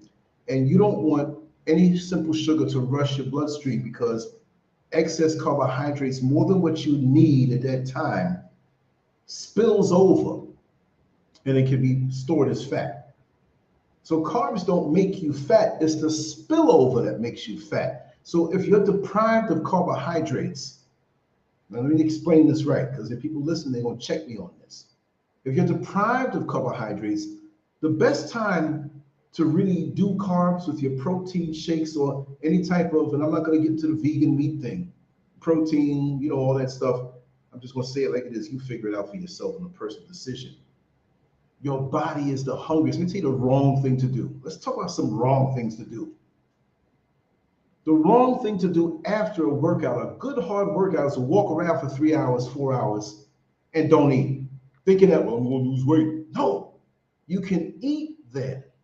And that's the best time to get away with a cheat meal, because you've exhausted the glycogen stores in your muscle, a little dehydrated, but the glycogen, the blood sugar, the muscle, the sugar that's in the muscle is not there. And an hour after the workout, at least hour, hour and a half, but really you want to start eating as fast as you can after the workout, because that's when you're most deprived and you soak it up, your muscles soak up all this stuff because you've drained your muscles of this, so you won't get the carbohydrates spill over that will turn into fat. But most people don't know this. You can damn near get into shape by watching how you time your food. Certain times and knowing your body and when you can get away with things. So your carbohydrates, if you know that you have a long, full day, you can have ample carbohydrates in the morning or the afternoon meal, and you really want to eat the strongest, heaviest meal at noontime when the sun is up. It is strongest. All these things in nature affect our bodies. That and after the workout, and not even as much. Amir, there he is, goatee style in the house. What's up, brother? Goatee style. Good to see you. Goatee style. Good. I just want, yeah, I was on, somebody put me on timeout on the chat, so I just tried to come. I just wanted to come in and say you hello. on timeout? Yeah. Wow, no, I didn't do that on purpose unless I hit something by mistake, but I would never do that to you, brother. You know? Yeah, I know it's probably an accident, so I was like, let me try to get in. I didn't think it was gonna let me in. It took a long time too. But yeah, I just wanted to show my face. Hello, everybody. Yes, Amir in the house. Yes. Listen, you so great. I can't even share the screen with you. You gotta say it like Wu-Tang style. Center, right in the center. There you go. Brother Amir, yes. Good to see you, man. Hello. You know something? Good to see you too. I don't think you'll see too many goats when out you there. say goatee style, you gotta say it like Wu-Tang style. Huh? Goatee style ain't nothing to with. I ran downstairs to take out the garbage yesterday, right? I'm actually about to. Okay, your sound broke up a little bit. I didn't hear the last. I think I'm breaking up. Yeah, the sound was breaking up a little bit. That's okay. These signals are jammed. I'm about to go to work. Oh, you work? Okay. Yeah, I just want to show my face. Thank you, man. Thank you. Always welcome, man. Always welcome. Always. Yeah, I can hear you now. I can hear you. The sound is blocked out a little bit. The sound. Well, I don't want to take up too much time. It seems like it's breaking up. Yeah. Yeah, but when we get it set up right, you'll come back. So I'll holler at y'all a little later. More shows like this. Yeah, definitely, man. Thank you so much. Thank you. I'm glad you're here, man. Right. This is a real treat. All right, thank you, man. Come back anytime. All right. You know. All right. Go Tease. Peace. Peace, brother. Much love. Salute. All right. Yes, indeed. All right. I think his phone is. See, I was going around. Taking a second. Let me see here. All right. Here we go. All right. I'm gonna hang up for a little while. I'm gonna talk about that stuff. So, the timing of your food, reducing your meals, the size of your meals. There's certain times like breakfast, lunch. Your meals can be a little bigger. As the day ends, your day ends, right? You pull back from having such big meals. You know, you don't want to be too full with heavy food. You want to have a lot of fiber so it runs through you. More important, you want to have a lot of water. You want to keep drinking throughout the whole day. You don't have to walk around a gallon of water like some people do. but just make sure that you don't walk around dehydrated, because by the time you get thirsty, you've already been dehydrated for a while. So when it comes to your body like that, your body is laid on it. Oh, I'm thirsty, I'm thirsty. Well, you've been reduced in the fluid in your body, and you need to keep the fluids going through. You feel like you're losing weight sometimes when you're dehydrated. You feel good sometimes. Yeah, I feel lean. But you're supposed to feel like drained at any point. You should be raring to go in your workout, in your day, with energy. And when you're not that way, you're doing something wrong. And it doesn't mean like you can't achieve your goals, right? It's just that you have to tweak certain things. You don't go from way on the left doing something to cutting it out and just doing, you tweak it, you adjust it. Like the old TVs when the screen used to roll. You don't turn the knob all the way over because it's rolling this way. You turn it, it'll roll back the other way. You take your time. Remember, just catch. That's the way it is with food in your body. And always understand that if you don't feel like, whether you go to the gym or work out or you have something at home or you don't have to be a hardcore bodybuilder, right? But when you don't feel enthusiasm to do it, you have to make a mental checklist and say, okay, you just can't say, I'm having a bad day. No, there's a reason why you're having a bad day, just the same way that when you feel good, you have to take note of why you felt good. You got to take note of why were you raring to go to the gym and you worked out and you felt good and you're laughing and you're full of energy. Take note of that and replicate those conditions and figure out what it was. It could be two things. It could be one thing. It could be that you didn't get enough sleep. You got sleep, usually get 8 hours, but you got 6.5, 7 hours and 15 minutes, right? And you can be right on the line with everything. Life is balance. So when you introduce working out into your life, it's something that's going to pull from other parts. So you have to fuel it with extra sleep and good food and a good state of mind. And the state of mind is good too, because you can have the physical ready. I mean, when I was younger, I would have the physical ready. You know, I got the good food in me, I got rest, the mental checklist, I'm on my way to the gym, I feel good. Then I run into this friend of mine who he's not into that lifestyle, and he's got nothing but negativity to say. And I'm on my way to the train to take the train to transfer to another train. This is when I was 16, 17 years old. And by the time, I'm not even supposed to stop and talk to him. When you have something to do that you have to do for yourself, you gotta do it. I'll just give him time. Now you feel like a deflated balloon because his spirits jumped on you, his mentality jumped on you. He don't care whether you go to the gym or not, or have your meditation time where you're working out or you're just taking a walk. You can't include people unless they are of the same mindset, because they'll take you off. I answer all my calls. If it's a show going on, or if I'm sleeping, or I'm doing something, if I can't get it, I can't get it. But if I get to say I'm going to create some content, I have to turn the ringer down. I may not cut my phone off. I do have to see, I have family members or whatever, or expecting a call. But if I'm going to zone out and talk for an hour, I got to stay in contact with myself. But this goes with anything that you do in life. You got to stay connected. You can't let anybody just, swoop down. They're just floating around life, and they just want to swoop down and take some of your energy, even if it's 5 or 10 minutes. And it throws you off. They could be nice people, but it throws you off. Now you're like, I lost my momentum. Okay, put it this way. So you do sleep 8 hours a night, 6 hours a night, 9 hours a night, whatever it may be. Can you sleep? Say you eat. I'm not hungry. I don't know what I'm thinking. Food? No. What else can I eat? Right? No, but you can't sleep. You do 8 hours. You can't say, I slept an hour and I got up for 30 minutes and I slept another hour and I got up for 30 minutes. So now you done tried to sleep for 12 hours with a 30-minute break in there. So 8 hours became 12. You can't put sleep together like that. You got to get REM sleep, because if when you start out as here, the shallow sleep, and you start to dive into it, you wake up again. Wake up again. You got to get down here in the REM sleep, get down low, stay there, hover there as much as you can.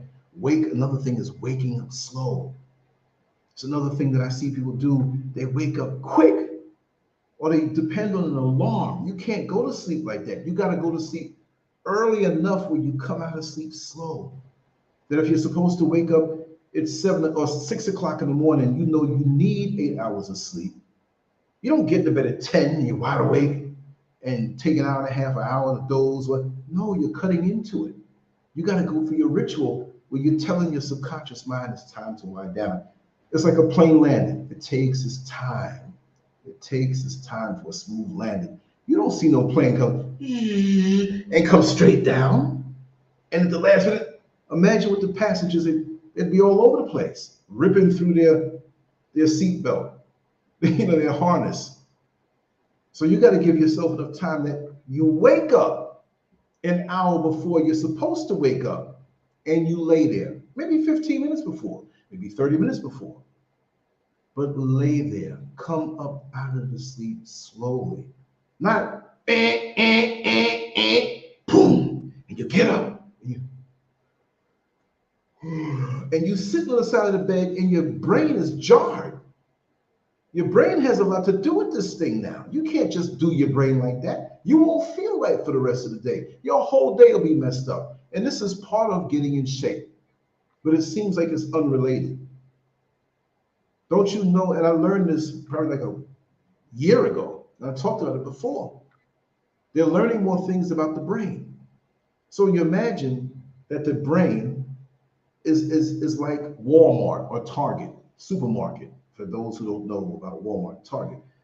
Well, in the daytime, it's like when you go in Walmart, you see the aisles open. People walking, shopping, whatever. But imagine a big Walmart in your head, right? And in the daytime, the aisles are all pushed together. This don't make sense, but I'm just making sense. You can't get in those aisles. That's the daytime brain that you have. All the little parts in it are closed in because you're using it. But when you go to sleep, those aisles that are pushed together, they open up and become real aisles that you can walk down. And why is that? Because there's certain fluids that come out and wash like a big, like water, like a big tsunami of water that washes through each aisle and cleans out the toxic stuff. You think that you go into the bathroom is just about eating food and using your anus? No. It's also about those fluids that are cleaning out the parts of your brain and getting into your bloodstream and getting that out too.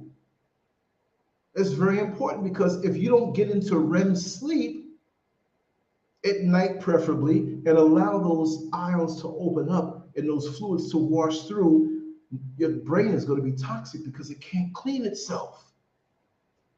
So when you don't get your proper sleep according to where you are, and look at me, I'm the biggest one for years that didn't get proper sleep, but I go to bed, for me, like right now it's 11:43. Technically I should have been in the bed.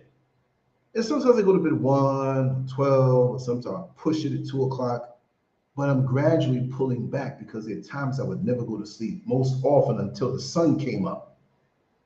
I had to really push it and say, I did as much as I could today. I'm going to start tomorrow. I'm going to come out firing.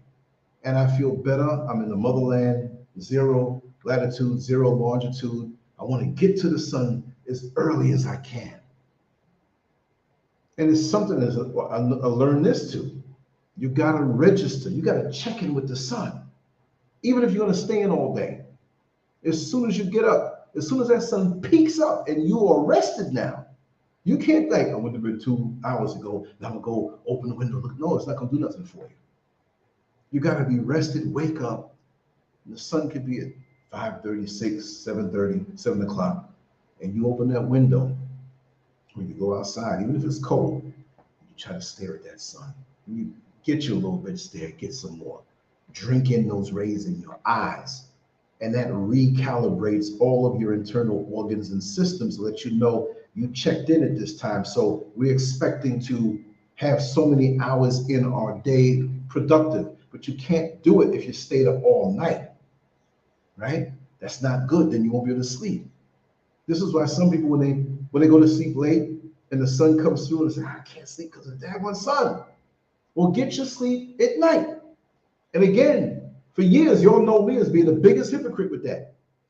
Because I'm addicted to the creativity and I can't let go. Like, if I let go, I won't be able to come back. But I've learned that I can.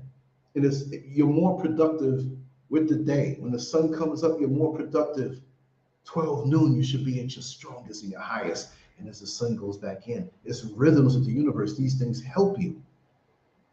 And there's some people who are just, I've just been a night person all my life, and this is the way I am. I'm not going to argue with you.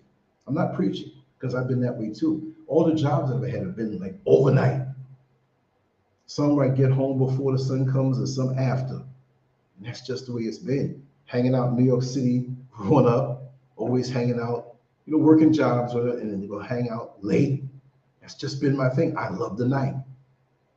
I'm addicted to the night, but I can't be. I have to take care of my health at this particular junction point in my life, right? No, that's not beer, that's malt, non-alcoholic. But going back to the carbohydrates, and I'll touch on some other things. Let me know if you have any other questions or whatever have you. You got to time your carbohydrates. You have to know what kind of day you're going to have. If you know you're going to be laying down on the couch or in the bed, you're going to just have a cool out day, which is cool and fine because your body has to recuperate. You're not going to well, I'm going to go out and have all of this pasta. I'm going to have all of this. And you might get away with it if you check in with your body and say, you know what? I'm depleted this week. I did workouts. I was in the sun. I was working in the yard, went to the job, missed a night of really good sleep. You know what I mean? Yeah. Yes. Beautiful. How are you? Finally get a chance to see you, sister. Yeah, you saw me one time before you had left the States. Oh, yeah. You're right. But just seeing you now, how are you doing, sister? Fine. Talk to me. Let's have a conversation. Come on and ask some questions. Okay. Just about like you were saying with the carbs and stuff. Mm-hmm. Okay, I've been on this little journey for like 6 months, but it's hard because it's like an up and down seesaw. Well, it's just like what you said, if you don't get enough in, you get dizzy or what have you. But I'm doing like little baby steps, not rushing, because the schedule ain't always the same. Right. You know how it is in these divided states. That's right. I can't forget now. I'm not going to get new on you because I'm here. I'm still there. Good. You know what I mean? Although I'm enjoying what's here, I'm still there, and I base the shows there. It's not like, well, I'm in Africa now, so I don't know nobody over there. No. I still. Well, that's good. It's gonna be the same. I'll bring more Africa stuff when the time comes when I finish my projects and stuff. But I'm still that guy. Okay. I'm still that guy. That's good. You staying grounded. That's good. Yeah, I hear you loud and clear. I've just been wanting to know. I'll follow you sometime in and out the schedule. Mm-hmm. I've been on different stuff. So thank you. Yeah. But see, this is what you want to do. You always want to. It's always a puzzle with your body, with the stresses that we go through on a daily basis. Sometimes when we make a meal plan, we may have to nip and tuck it a little bit. Say, for example, I'm just making this up. You get a call from work and they say, oh, you don't have to come in today. Well, all of that food that you may have packed, if you know, okay, well, I'm going to sit home today. Don't eat as much. Eat. Never let yourself get hungry and never fill up too much. That's a basic rule, right? Give yourself time to digest the food, but back up and maybe toward the end of the day, more or less calorically dense foods, because you know you're going to go to bed in 2 hours, but you want to eat something, and listen to what your body's telling you. That's another thing. Not what we think we hear when people tell us what to do, but what is your body telling you? Like, why am I hungry and I'm about to go to bed? Then you're allowed to eat something, but it's what you're going to eat. It depends on what a person's diet is, whether they're vegan, whether they eat fish, whether they eat chicken. Well, if you eat chicken, a chicken breast doesn't have any carbohydrates in it, right? Fish usually doesn't. And you can have a little bit of salad with it, some vegetables, and maybe sometimes your body reads certain things different. Sometimes you think you want to eat, but you're dehydrated. Right. And so now, go ahead. And see, I bake a lot of stuff, my foods, but I got a lot of like a water weight gain, and then some of my medicines I take got steroids in it because I had 2 strokes. So, but I'm good. Yeah, and that's like was keeping me a little puffy. Right. I understand. But I paced myself. I have my bike here. I don't know if you can see it. I'm looking right at it. Beautiful. Okay. Yeah, and then my dog, she's here, so I go with walks with her. Wow. You got the bodyguard her right name there. is Karma. Yeah, that's Karma. Yes. So Perfect we name hit for the dog. trail. Then if you see, if I show you in the background where I live, we have a thing you can walk. Look at you. That's beautiful. Yeah, oh, so man. I walk around the back of that. That's the back part of where I live. Wow. But you don't get to do it every day, Joy, because you know a lot of kids be out there and you know how it is. I know how it is. Some parents don't watch the kids and different stuff. They get to cussing and acting a fool and throwing rocks all out there. So I have to see. That's not good. Yeah, they wouldn't do that if I was there. I'd straighten them out. I still have my little garden and stuff. I'm saving my money so I can come for a visit and eventually buy my land. Like I said in the comment section. Right. Well, we're here and we're still moving ahead with the projects, and it's a lot. We're doing a lot, and I want to do it right. And it's a beautiful experience and journey. I'll say that much. It is. Yeah. It's not hard, but you have to be disciplined. And there's certain things you have to know. And kind of toward the end, I'll spill more of the beans and just say what it is and have little private shows and really something to, because I've been vague. I haven't been saying things publicly specific for obvious reasons, because a lot of people out there that may not wish you the best. So kind of, I have private little shows and we show things and I'll encourage and say, hey, because there are a lot of people who want to know what the journey has been like, you know, to live there so long and then come here and I'm still hanging. I see you're doing good. You're doing real good. You and Mrs. Scurv, and tell her I said hello. Yes, most definitely. I will. I see y'all working in the garden back there in the yard. Looks good, pretty spiffy. I can't wait to see it when I come one day. Yeah. And see, now is a rainy season, so now things shooting up. Yeah. See, it's not like a winter, spring thing. It's always hot here, but it's sometimes more dry and sometimes more wet. So now we have a lot of rainstorms. And when it's the rainy season, like from now, maybe from last month till about June, July, I'm not sure. I'm new here still. But over what we have the winter in the United States, usually that's like the dry season, fall and winter, right? Oh, okay. So when you plant stuff, you got to plant it from a little bit before now. So when it keeps raining every day, it's just a different experience. So I'm getting used to it, you know? I wouldn't mind seeing a little snow sometime. You don't have to have a hustle and bustle of the snow and ice. Yeah, there's a side of me that misses it a little bit. No. I do miss it. No, I don't miss it like all week and all month. No. But I would like to just wish I could do like Captain Kirk and get a transport me to New York City in the middle of January. Boom, and I'm there. Like, okay, I'm tired of it now. Let me go. You know what I mean? But here, I love it. It's summer all the time. Summer all the time. Yeah. And it's a vibration. It's not just about the heat, but the vibration. Even the people who are born and raised here don't even understand what they have. They don't take it for granted because that's the way it's always been. I love it that way. Okay. So, one more thing. I had sent you a poster, but it came back. I'm gonna show you what's coming. Okay, because with that PO box, it discontinued. Yeah. Let me see.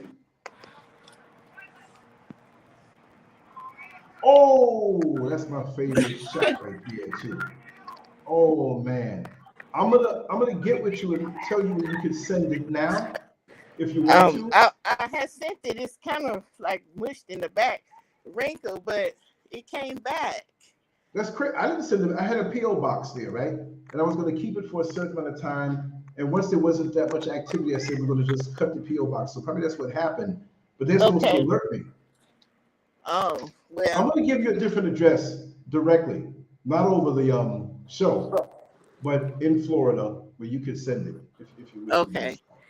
And from there, because see what I do, I don't like have people send stuff over here. That's a lot of money to send stuff. So if I have you send it So my little drop-off point is everything accumulates, then we send it one time. You know what I mean? So like once a month, once every 6 weeks, I have stuff sent out. Right.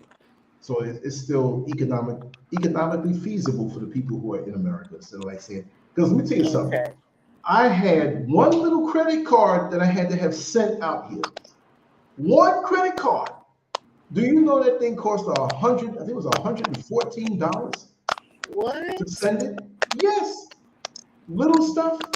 You're gonna get it anyway. So what we gotta do just so was anyway, it rushed like overnight or something? No, about 3-4 days. It's not rushed. Okay. Yeah. And there was a little box that because it's done by weight. I had a box set. I think it was like almost $300 or something like that. You know, it's crazy, but it does come kind of quick, you know. Okay. But the bigger and heavier, the more it's gonna cost. So get with people that are going back and forth. Like, you know, if you have somebody who's coming out here and say, listen, put this in your suitcase, whatever, and it's free unless it's something super heavy. Gotta be, because it's crazy. They straight dog you out in the price for little things coming over here. That's ridiculous. Yeah. Don't make no sense. Yeah, that's right. So but it's good seeing you again, and we're gonna continue talking and talk about this stuff and everything. You're full of energy. I can see you look healthy. You know, your best is coming. Stay on course. Your best is coming. Don't let nobody take life away from you. You always got that glow in your face, and you want to keep it that way. You know what I mean? Absolutely. So stay encouraged and stay up. That's the way to do it. I will. I do that, and you get some rest here. I'm listening to your shows. I'm in and out, but I'm still here, and I got another phone, so it's better I can connect with you. Right. The Okay, well, iPhone next time 8. we do that. Yeah, it's an iPhone 8, so nothing fancy, nothing flashy. It's better than what I had. That's right. All right. Wow. Well, much love to you, sister. Call me anytime, and you can come on the show anytime. If there's any kind of show you want me to do, just say, hey, talk about this or talk about that. If you want to come on in, we come on in. We're going back to the old way of doing things. Good. The more time I have, aside from the other projects that I'm doing, it's going to be better, because when I do that, we're going to have some good times. The best is yet to come. I can't wait for them. I'll be in tune. Okay, much love, sister. Good seeing you. Just put the StreamYard thing, the link, and then I could just click it. No problem. That helps a lot, Brother Lance. All right, thank you. Thank you so much. And good night, and get some rest. Oh, I will. Oh, when I sleep tonight, I'm gonna sleep deep, for real. Okay, we need you. And I love you. And I'm here for you. Okay, we love you. That's right. We're not gonna quit you or put you down. Okay, but if you need to correct me, correct me. If I'm wrong on anything, hey, Lance, listen, I love you, but you were wrong on that. I'm very humble that way. I'll take the constructive criticism and guidance. You know what I mean? Because I can learn too. All right? Right. Okay. All right, Mr. Aries. Good night. Oh, you don't forget, right? All right. Definitely. Thank you. Nice seeing you. Nice seeing you again too, sweetheart. All right. Take care. Okay, bye-bye. All right, bye-bye. Yeah, let me drop that link again. Yeah, Kevalev, the rain, you know, and that moisture, it really makes a difference. It really, really makes a difference. Let me see if I can disconnect here. Yeah, that's good. Come on, y'all. Let's talk a little bit. You know, I'm gonna hit this out in a little while. I was gonna do work. I mean, I wake up and do it. I gotta wake up and head out, not by any particular time, but the first thing I have to do is get out the house, take care of something. I'm gonna come back and just put in some work all day long. So we'll have some more stuff. And the reason why, like I said, I usually put up a couple of videos a day and do a live. Haven't been doing that. It was a daytime for me. I have to be doing different things outside the house. Sometimes I'm in, it rains, and then sometimes the power's out. Like yesterday, the power was out all day long. And even today, I woke up, it was off. There's reasons for that, you know. Let me see what's happening here. You're right, oh yeah. You're right. They have no idea, you know. Yeah. And that's another thing what Kwame said, you know, drink plenty of water to avoid being dehydrated. But sometimes you have to let your stomach acids work also. You can't really keep flooding. And one big trick to pulling down your weight is don't drink your calories. Don't drink your calories. It's too easy to go in. We love juice. If you have juice, have it freshly squeezed, but that enzymatically dead juice that tastes good, and you can treat yourself to it now still too. But as far as like, how can I say it without sounding stupid? Say you take some sugary Kool-Aid and you take some Tropicana orange juice, and say the sugar levels in both are comparatively the same, but you know that Tropicana orange juice is supposed to be extra vitamin C added, all this and all that. But as far as, there may be things in there that's good for you, but what it's supposed to do for you doesn't do for you, because like I said, it's enzymatically dead. The enzymes in the life force has been cooked away because it's pasteurized. So you're drinking dead sugar water pushed as orange juice. It is orange juice, but that's like taking somebody who just transitioned and holding them up and saying, yeah, look, we're dancing. They're dead. They're lifeless. The life is out of it. So here you are drinking the Tropicana orange juice saying, yeah, it's way better than that Kool-Aid you're drinking. But from a sugar standpoint, there's no difference. See? So in both cases, if you didn't drink your calories, you make your own little things, you make your tea, drink that. You're still getting liquid in it. Different types of teas. Throw some ice in there, throw some stevia in there, put a little fruit juice that's freshly squeezed in there and bring you some flavor. Crush up some fruit and have it in the bottom of the thing and use that and eat the fruit when you drink it. You see, the thing is with fruit and fruit sugar, like this fructose thing, high fructose corn syrup. That's death, y'all. Death. And they say, well, fructose comes from the fruit. It's fruit sugar, but it's processed. It's not supposed to hit you. So see, the pulp in fruits and the fiber in fruits, that's the culinary speed bumps that when you eat the pulp and the fiber of the fruit, you taste the sugar in it. When you put it in your body, it releases slower because you have that pulp and the fiber of the fruit that you're digesting also. But if you take that away and you drink the fruit juice, it may have enzymes in it and good if it's freshly squeezed. That's the only way you should be drinking the juice. But something that has an expiration date and good for the next 5 months. What kind of thing you want? What kind of food will you eat? If I covered up a plate of food and say, okay, I'm putting this here, I'll even put plastic over it. And we're gonna wait 5 months before you come back and eat that food. You know what it'll look like? Air may not hit it with the plastic, just cover it with a napkin, keep bugs out, whatever, and come back and eat that food in 5 months. It ain't gonna work. It's the life force in the food that you want. So this playing around and selling you things and telling you things, they're hustling you. Corn syrup. What the hell is corn syrup? See, you can extract things from healthy food, but is it really good for you in that extracted form? It's still processed. And eating high fructose. I remember when they first were pushing the fructose thing, I think it was like about 1983. It's always been around, but around then it has fruit sugar. No, fruit sugar is good. You can extract anything, I mean, to be lewd, you have a lover or a person you're intimate with. But what if they extract the feces out of them? You gonna kiss that up too? Unless you're a doo-doo freak? No, that's not the part you want. So they extract things out of good foods and present it to you and package it up and tell you, and stop listening to these advertisers. Because with certain foods or with most foods, with the FDA, they don't have to tell you everything about certain things. These processed foods that we eat, there's so many things in there.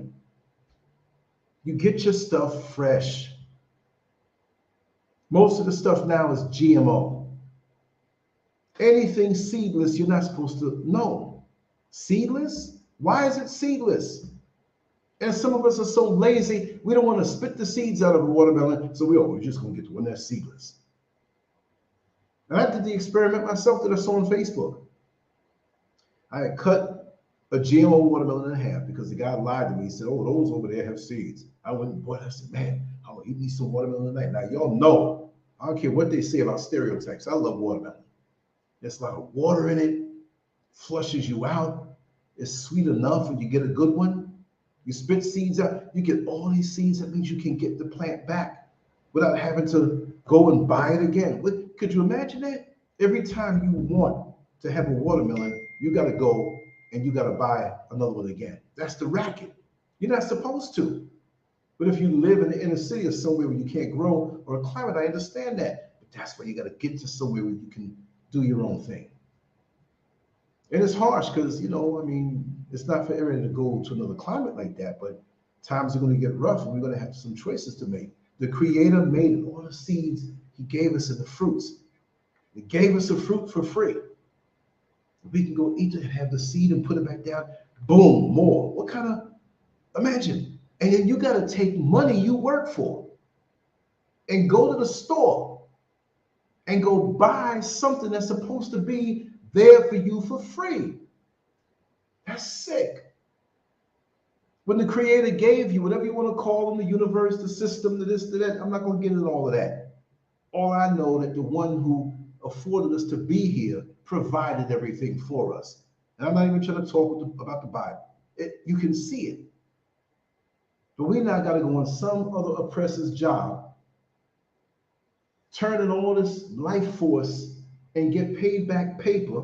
Look at this. This is some Ghanaian money right here, right? So in case you don't know, here's 10 CDs. This is what it looked like. Well, it's green, so it ain't gonna look too good because it's a green screen behind me. But this one here, right? That's 50 CDs. You see the faces on there? For those who don't know it, right? Now see, when you come to Ghana and you see something like this, and you see 50, you forget about the exchange rate. You say 50. So right now, this 50 CD, because I keep saying dollars, 50 CDs, right? This ain't nothing but $7 US dollars, because the exchange rate is 1 for 7. So man, you can say right around that.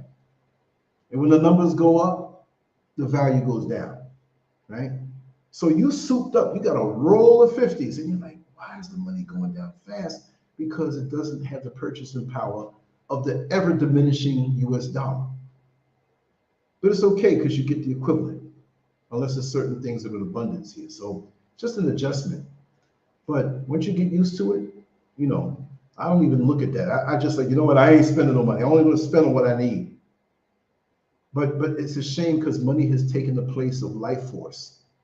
We don't need money to get the natural things that the Creator gave us. So why don't we go there? We don't have to pay nobody to get those things, and got to keep on coming back. That's a hustle when you really think about it.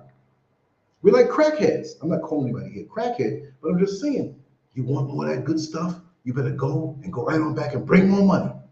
And you got to bring dead paper to get something. I'm not saying that brings life. Crack don't bring life. That was a joke.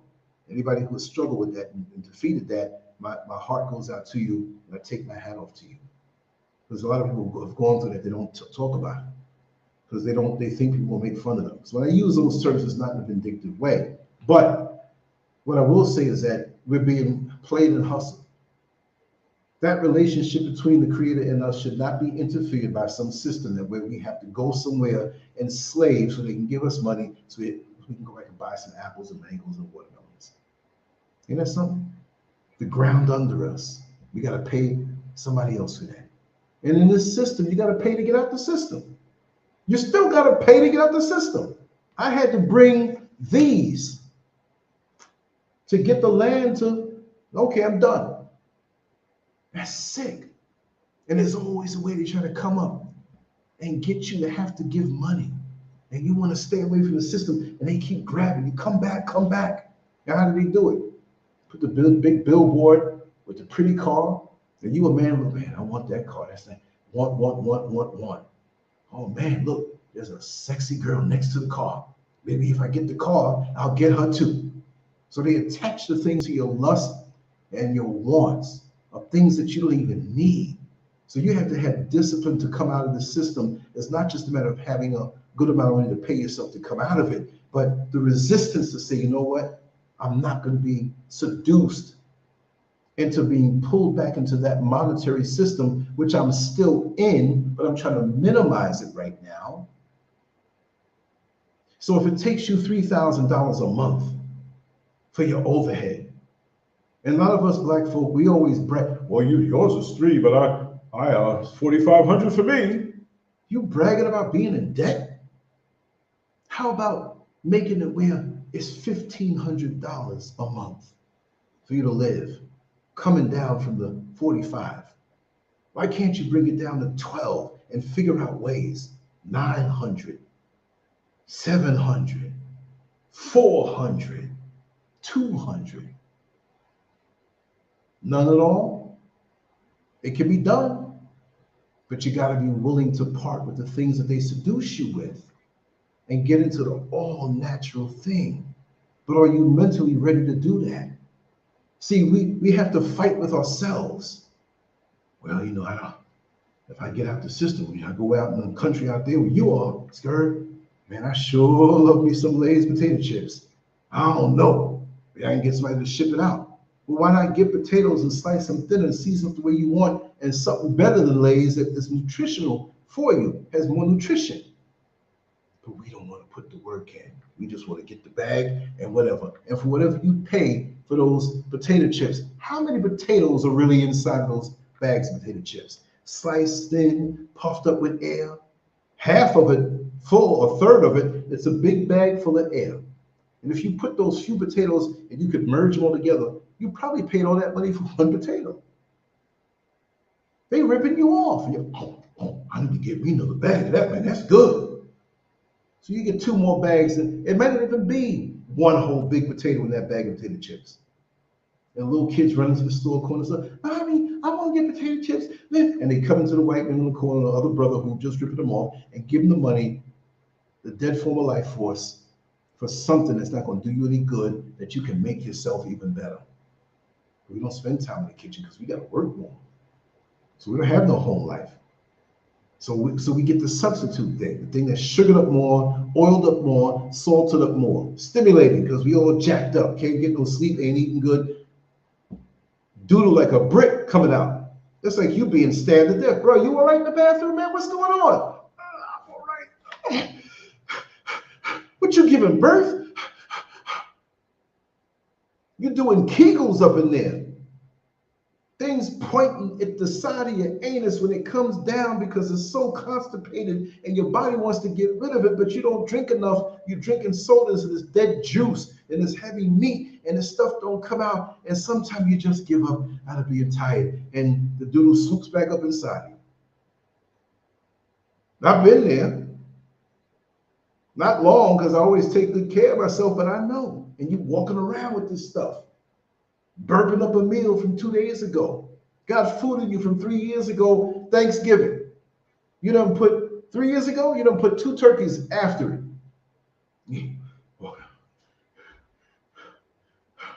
And don't even talk about your breath. You're the only one in an apartment full of roaches, and you ain't got no roaches because you breathe. And the roach dies. You make money like that and be the exterminator.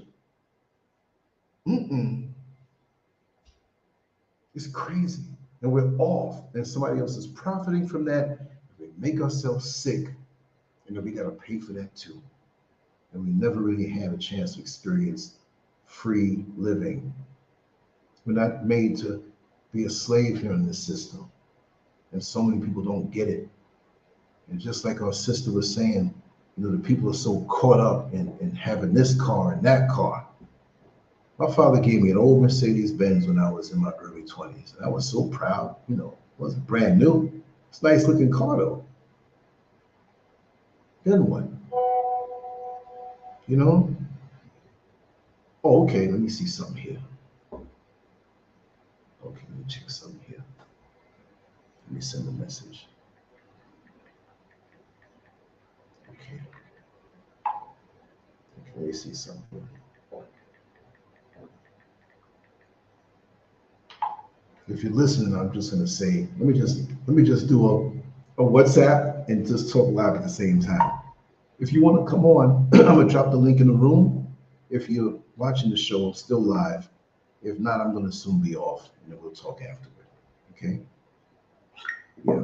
So turn the sound down. All right. Just a little bit. Just a little bit. Yeah. So you're right, Kwame. Materialistic things. You know. Okay. All right. Thank you so much. Superman Haru. Hell no, too high. Exactly. We're like poking holes in the boat that we're on, and we're sinking slowly and don't realize we're sinking slowly. And we're, you know, if you make some adjustments, I'm not a guru. I'm not somebody to be looked up to. Like I do all these things right. I'm learning too, and I've learned the hard way. And we just need to be more disciplined with ourselves, and we'll go farther instead of being ripped off. And there's certain times you have no choice living in this world, living in this system, being in the system. But look how much the system takes from you. You know, how much it drains you, how much it leaves you lifeless. You know what I mean? It's no good.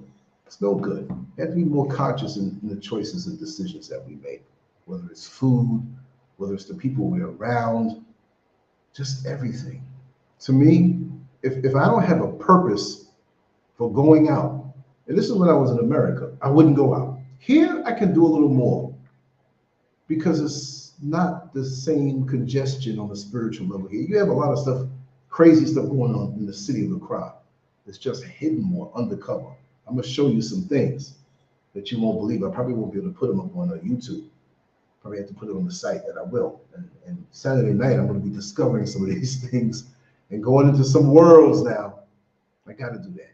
Like you see those Vice videos that have all these different things, and they go out to Bangkok and the sex trade and all this stuff. They get right up in there and talk to me like, whoa, that's a whole different world. Whatever it may be. I want to start doing stuff like that, like for an hour, like get 3 hours worth of footage and chop it down nice and do some narration over it and just have some fun with it. But it'll take time. Those kind of things take time, you know. But I'm gonna get ready to sign off, y'all. And anything that you want me to say before I go, or whatever. Anybody else want to come in real quick? I dropped the link, but I am feeling it a little bit. It's 12:18 over here, and the way I feel, I used to feel this level of fatigue like 5:18 in the morning instead of 12:18. So I've got my body back to a certain point really good, and I'm glad for that. I got 2 pineapples and a mango. I might just throw down just 1 pineapple and a mango and go to bed, you know. So there's nothing more that you want to discuss real quick before I go. I stretched this one out. We had the bad sound earlier, and that's why Mr. Political will come back, but I'm gonna start just recording on stuff so you can hear everything, because he's got to get a new phone, you know. So anyway, let me get ready to go. We got 57 people in the room. Just want to say, go to LanceScurv.com and sign up. You know, when you go there, right up under the header, you see on the side, subscribe to the email list. And I'm still trying to figure that out because I got a new email list system, and it starts shooting out the messages. I put it out right now, and 2 days later, we're live. You know, what the hell is this? So I got to study that more. So you might be getting emails at the wrong time, but I'm still working on it. So just know that it's a process. When you go to LanceScurv.com, on the right side, it says log in or sign up for membership on the site, so you can participate in the forums. The forum's dope now, the way it is now. The way it's laid out, you know, you could drop videos in there and talk about things, and you could exchange whatever. I'm gonna start getting in there more, and I'm gonna show you the beauty of it. But it's gonna take time because it's a new habit. But the way it is running now and looking now, I still got some little redesigning to do, a little bit of stuff to push more some other things on the bottom of the crates, old stuff, but it's working out real good. And it took a long time to get the understanding of this. You just don't do things overnight, you know, so this is why it is. But anyway, I'm gonna sign off, y'all. And just know that I love you all. You know, salute to our brothers. Much love to my sisters. Tomorrow we'll be back with some more. Probably squeeze a rooftop in there somewhere a little bit. kind of cooled out from doing those, make folks hungry for it again. I was doing them every day after a while. So, you eat your favorite food every day. Sometimes I don't want that no more. Get them hungry for it, you know what I mean? It's like you break up with somebody and you see them 2 years later, like, wait a second, I was with that person. They're looking pretty good. I think I want them back again. Not always. It's not always. All that glitters is not gold. So anyway, much love to you all. I'm going to play a little music. And I hope the music comes through. I don't know what I did. It wasn't playing. Let me just check it from now. Let me just have to because I wasn't hearing it. I'm not even hearing it now. It's crazy. What did I do? What the heck did I do? You know what? This may have to be a show that ends with no music. I don't know if you can hear it. Okay, somebody just popped in. You're going to leave out of here. Okay, who we have here? Rashawn Bryant. You got to activate your camera and stuff. Yeah, let me see. Okay. Rashawn, you're going to have to activate. You're here, but your device is not connected properly. Whether you want to show video or audio, you're going to have to do that.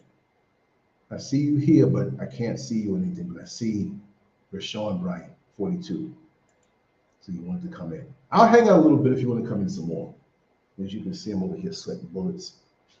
I had to close that window because the wind, it was like a tornado. Woo! I was like, man, I'm not in America. Like, whoo, this just pops out of nowhere. I'll wait for you, Rashawn. Just make sure your phone and your video, if you want to show your face, you don't have to. Make sure it's activated, you know. And you can see I'm sweating in this shirt. Dog. That's why I couldn't even bring all the t-shirts I had. I had, some really thick ones. I'm like, that is not going to work out here in Africa. No way. No way. I'm going to give you 3 minutes, Rashawn. Come on in. We'll hang for it. I don't know what's going on with my music here. What is going on?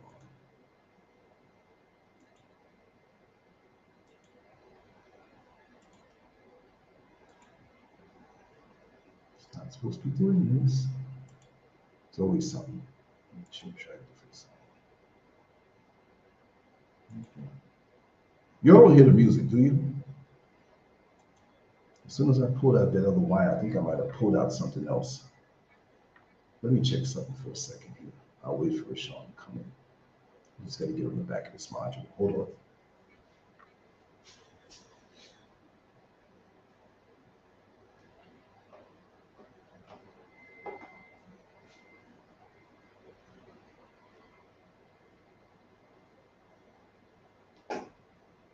Everything looks to be okay back there. Let's try it again. Rashawn, don't forget me. Okay. Let me get out of this screen. This music.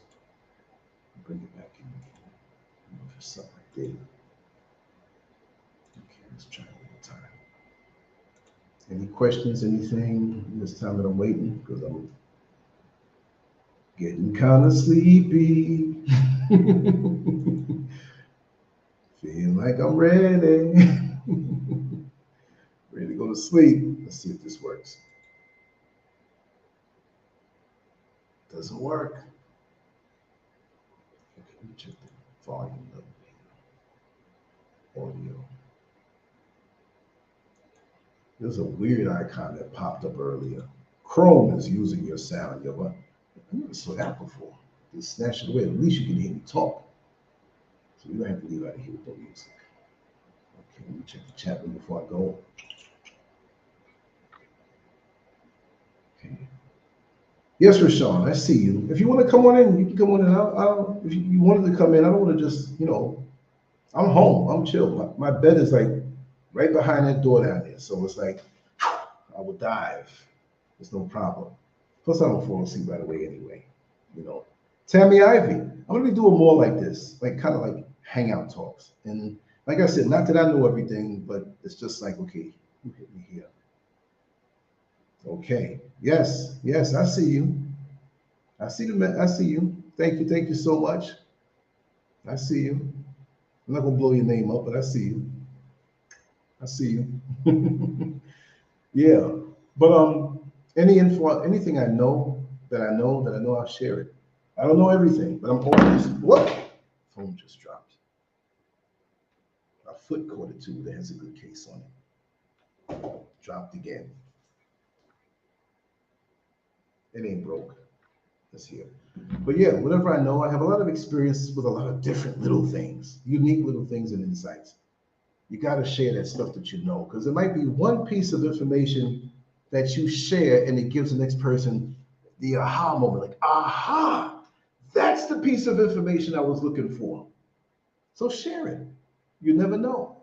You know, when we first get that Sunday paper back in the day before the online experience happened, and we had the Sunday paper, we'd get them and we go out early to the store. If it wasn't delivered, and get the Sunday paper. We ain't giving up no part of it. We're gonna look at it, okay, here's the cartoon section, here's the coupons, here's the sports. Okay, I'll give you the sports, okay, here. We take all day. The Sunday paper was chock full of information that on Tuesday you still want to get the Sunday paper. But when you're done with the Sunday paper, what do? You look at it, give it to you want the Sunday paper? You want the Sunday paper? You want to share it. So do that with your information. Information that you're privy to that you had to work hard to get, you don't know who might need it. You don't know. So share it. Yeah. Okay, let me see. For some reason it's not letting me put up my camera. I'll work it out. And thank you. Yeah, but yeah, anytime, and even next time we come to a show. But try it one more time. Because when you come in, if you look at the screen on the program, it's something you have to push to allow your camera and to allow your audio, because it doesn't let you come in open. Because, you know, sometimes people come in and not on this particular system, but other systems, they come in with all the background noise and everything. So you come in muted and not being seen. So you have to undo it. So try it again. Just try it again. If it doesn't work, because I can tell if you're connected that way, but there's something on the screen. You have to look at the prompts on the screen when you come in and scroll up or scroll over. It's going to say about the audio and the video.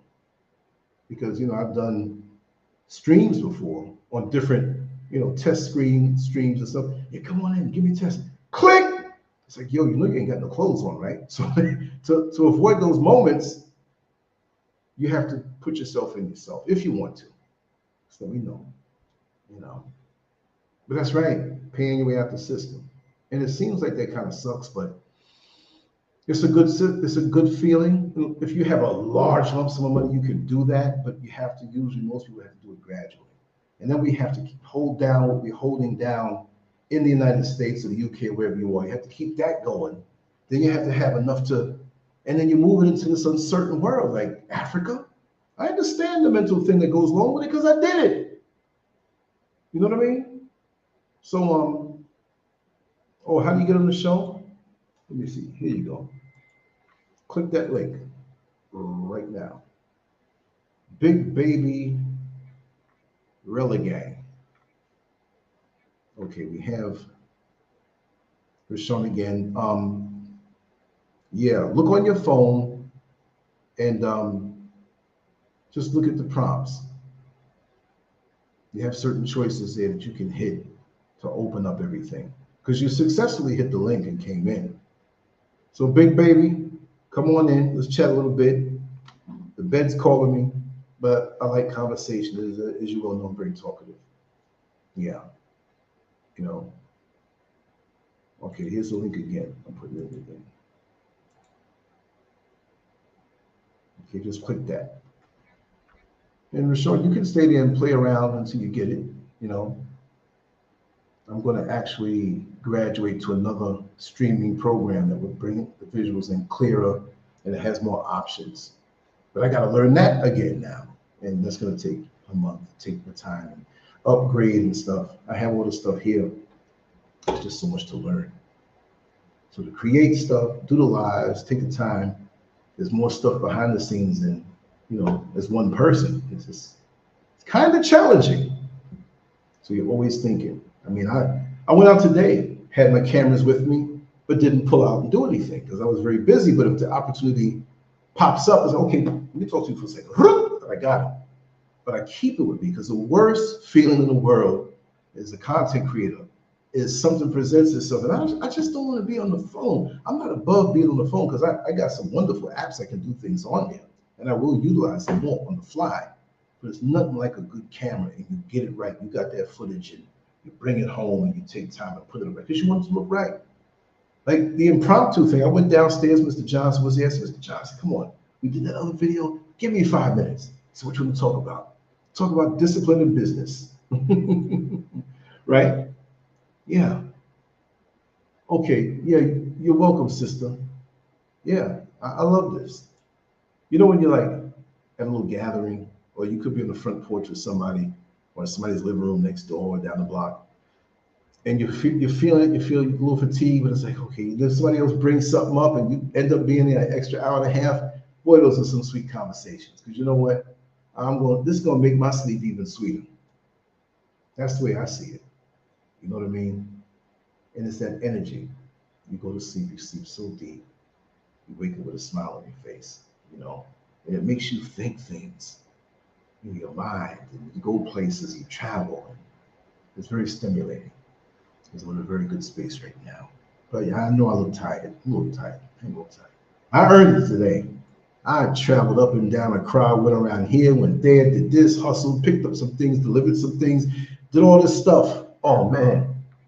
And I got to do that again tomorrow in the first part of my day. I can't wait to come back home. I'm already thinking about it. Like, I'm even in tomorrow, like, can't wait to come back home. Tomorrow didn't even start yet. Well, technically it did for me because it's 12:31 a.m. right now in the crowd. Yeah, so shoot me an email or something if you want. Let me see. I got the app scrolling thing going. So contact me at LanceScurv.com. You can figure it out. I'll help you out. No problem.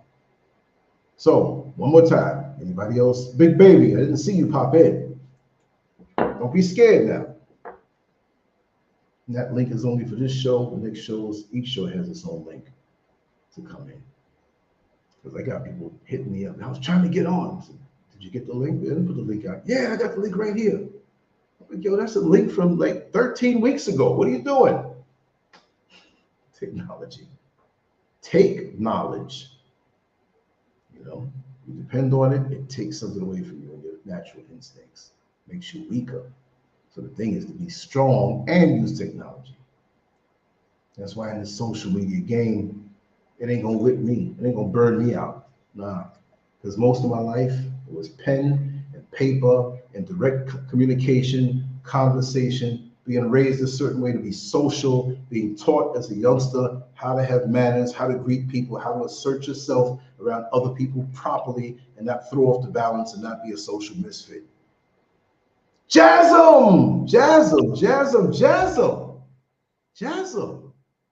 Talk to me, sister. My Jazzum, how are you? Okay, I can't hear you too good. I don't know. Can you hear me? Oh, I can hear you now. Oh my God, how are you? Yes, you're here. Yeah, I actually popped on Facebook and saw the link. Beautiful, beautiful, beautiful, beautiful. I love this. Wow. How you been? Oh, I'm good. I'm good. I'm good. And I know for security reasons, we will keep your face from being on there, but Thank if they you. can only see your face too. You know what I mean? Yeah, you know, I got that covered up. You know that. Exactly. We know that. You know what I mean? Yeah. I got the most beautiful sisters in my chat room and in the family, more so than any other show. I'll say that. I'm bragging on that. Thank you. Yep, I just came to listen and get some knowledge. Oh, well, you know, look, you full of knowledge yourself now. I need to sit down and listen to you. Look, I'm learning. Trust me, I listen to your show. I learn each day. I grow. Thank you. Like I said, whatever's on my plate, I share. Yep, there it is. I don't know everything because I know everything. I know a little bit across the board because people have taken the time to share with me, and I just share. That's all it is. You know what I mean? So I don't sit up here and try to take credit. Like, you know, you have some people who are online and they try to prop themselves up like, I am the so-and-so, the cure-all, the know-all, or I am this and that. No, there's things people ask me on the show. I'm like, yo, I don't even know that part. You know what I mean? Yeah. Let me research, or I know another part of it, right? Oh yeah, I just saw your message in private. Yeah. I just came out of there. Okay, so that was private. Oh, it sure did say that was a private chat. Yeah. Okay. And the other thing is, I broadcast on several different, like Facebook, YouTube, Twitch, Twitter, and on the site. So if you're on Facebook, because I know you lean more toward Facebook, and you try to talk to the people you see on YouTube, they won't see you unless you go on YouTube. You know what I mean? Oh, So that's how gotcha. it works. So we have all the multiple people on from different multiple platforms, but they can't talk to each other unless they go onto that particular one. So Okay. there might be a little white boy on the gaming Twitch channel that's like, I'm trying to talk to them, but they don't see me because you're on Okay. that particular. But it'll come here. I'll see everybody, but you won't see each other if you're on a different, Gotcha. platform. Yeah, yeah. So yeah, I'm gonna share a story, and you'll understand, okay? Mm-hmm. Because you're privy to a lot of things, but just to hit people about it. Nurse Navaya came on the other day, and I want you to listen to that show, especially that part. She spoke about how she was on a Facebook group chat. Now, she's a traveling nurse in the medical field and connected to many other people higher up in different things. She's well known, and she too can't show her face or won't show her face for certain reasons. Okay, we all Mm-hmm. have reasons. Okay, and she was chatting about the jab and all things affiliated with it, and she's in the medical field now. And so the things she was saying weren't really what the World Health Organization wants you to say because you're in that world. They were speaking on what they know, and I'm quite sure there was other people conversing with her. Yeah. This was in an early break. I don't know if she did a double shift or an extended shift, but she was at work and took a little bit of time to go on a break and was chatting with these folks that she chats with all the time. Mm-hmm. So by the time the shift was over, before the shift was over, she was summoned in that particular facility before she went home to speak to a higher up that she really didn't know because, again, she's a traveling nurse, so she doesn't stay in any one spot. So they called her in and they were very stern. She's like, what the heck happened? So she didn't say that, she's thinking that. So they sat her down and wanted to understand why she said the things she said in the Facebook group chat room and had a printout of the whole conversation word for word that she said. Yep. The day didn't even end, and she was tripped out that they're watching. Yep. You don't have to say anything. I'm just saying that this is stuff we know, a lot of us already know, right? Yep. And so that's something that most people need to know. They need to know that there's no privacy out here. There hasn't been any privacy. Well, You know? I always recommend that movie Snowden because whether people believe he's batting for both teams or he's just a controlled opposition, that movie is important because that movie shares with everyone how like there's nothing that you have on your cell phone that's private. Right. And Yeah. so for me, that's why I told you Facebook and Twitter, I don't put anything on there when it comes down to the jab. I don't have those conversations. I have my own thing because I know that they just watch your stuff so they can just print and then later on confront you. And I'm not trying to pull you into a conversation to reveal anything more. I just want to share that with you. And we all know this already, but I just want other people to know that it's very much real. And see, so even with her, she's well known in her circles and her family and her life. She's not a figure that's on social media all the time where you know her face or anything. And they're watching her. So who else are they watching? And once we understand this, it's no biggie to me because I don't have no shame. They can look at the pictures on my phone. Got some crazy pictures of my phone. Maybe I still got them there. Maybe it's imprinted. I don't know. I have no shame. So they're not going to scare me with anything. I've been in this thing for too long, and I already know. Yeah, and that's all it is because they want to get information about everyone because it's a blackmail effort. That's all it is. Be able to get stuff. You get a little bit too loud, they'll sit back and say, ha ha ha, Lance, remember this? And you'll quiet on down. I ain't quieting on down. I'm like, I did it. I like doing it. I'm going to do it again, and I'm going to try to do it better. Hey, put Right. the camera on. Let me show you. Come here, honey. Let me Look, show you. I will All go right. in the closet and grab a cape and put it on.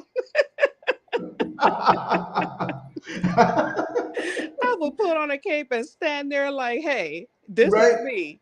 Right. Exactly. Exactly. They ain't getting me. There's no shame here. That's why I Yep. came with the way I did. But wow.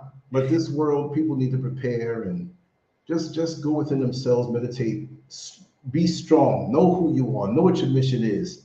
Don't front. Just understand. Deal with the real.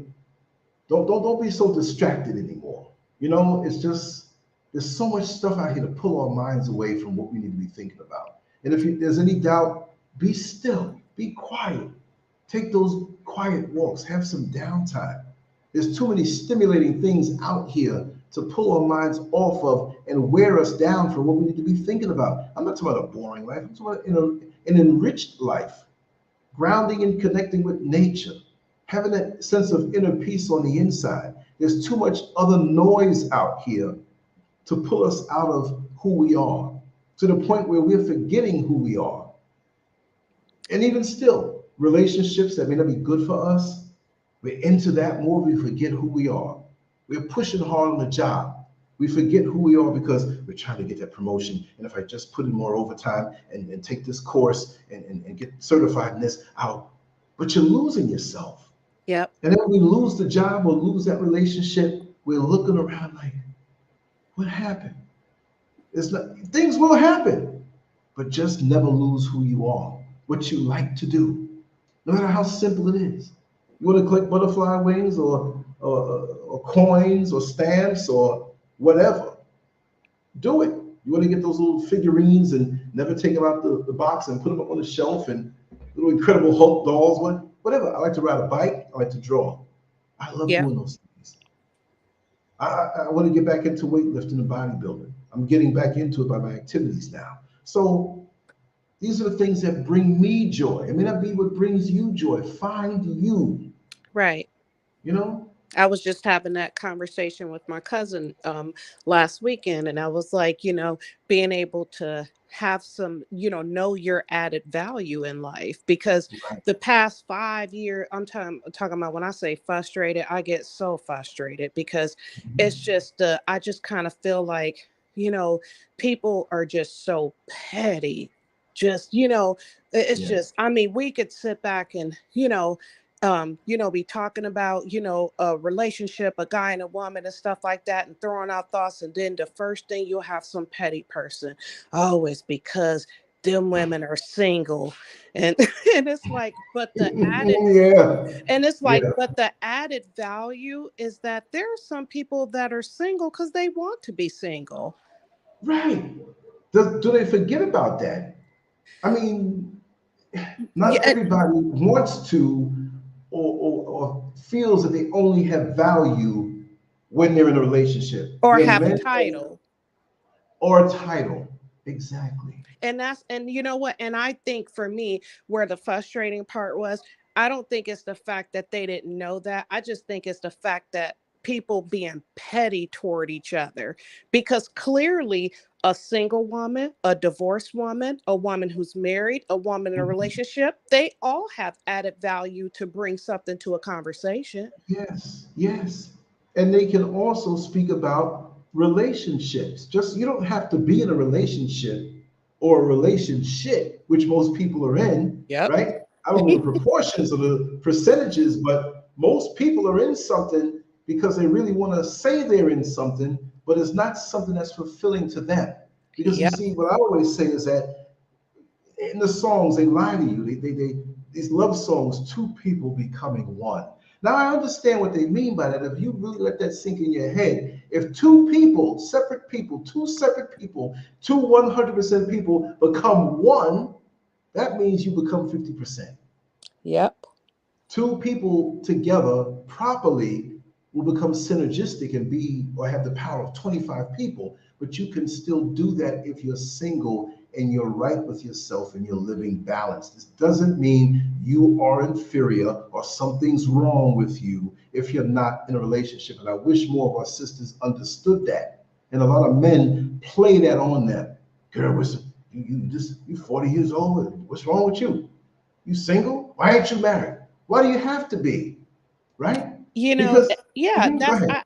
and that's the thing. Why do you, I think that's the main question. Why do you have to be? Because marriage ain't for everybody, just like college ain't for everybody.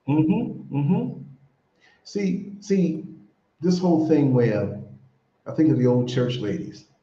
Girl, you know you're coming up on 33 years old, and I know you got your career, but when you get married, baby, it ain't too.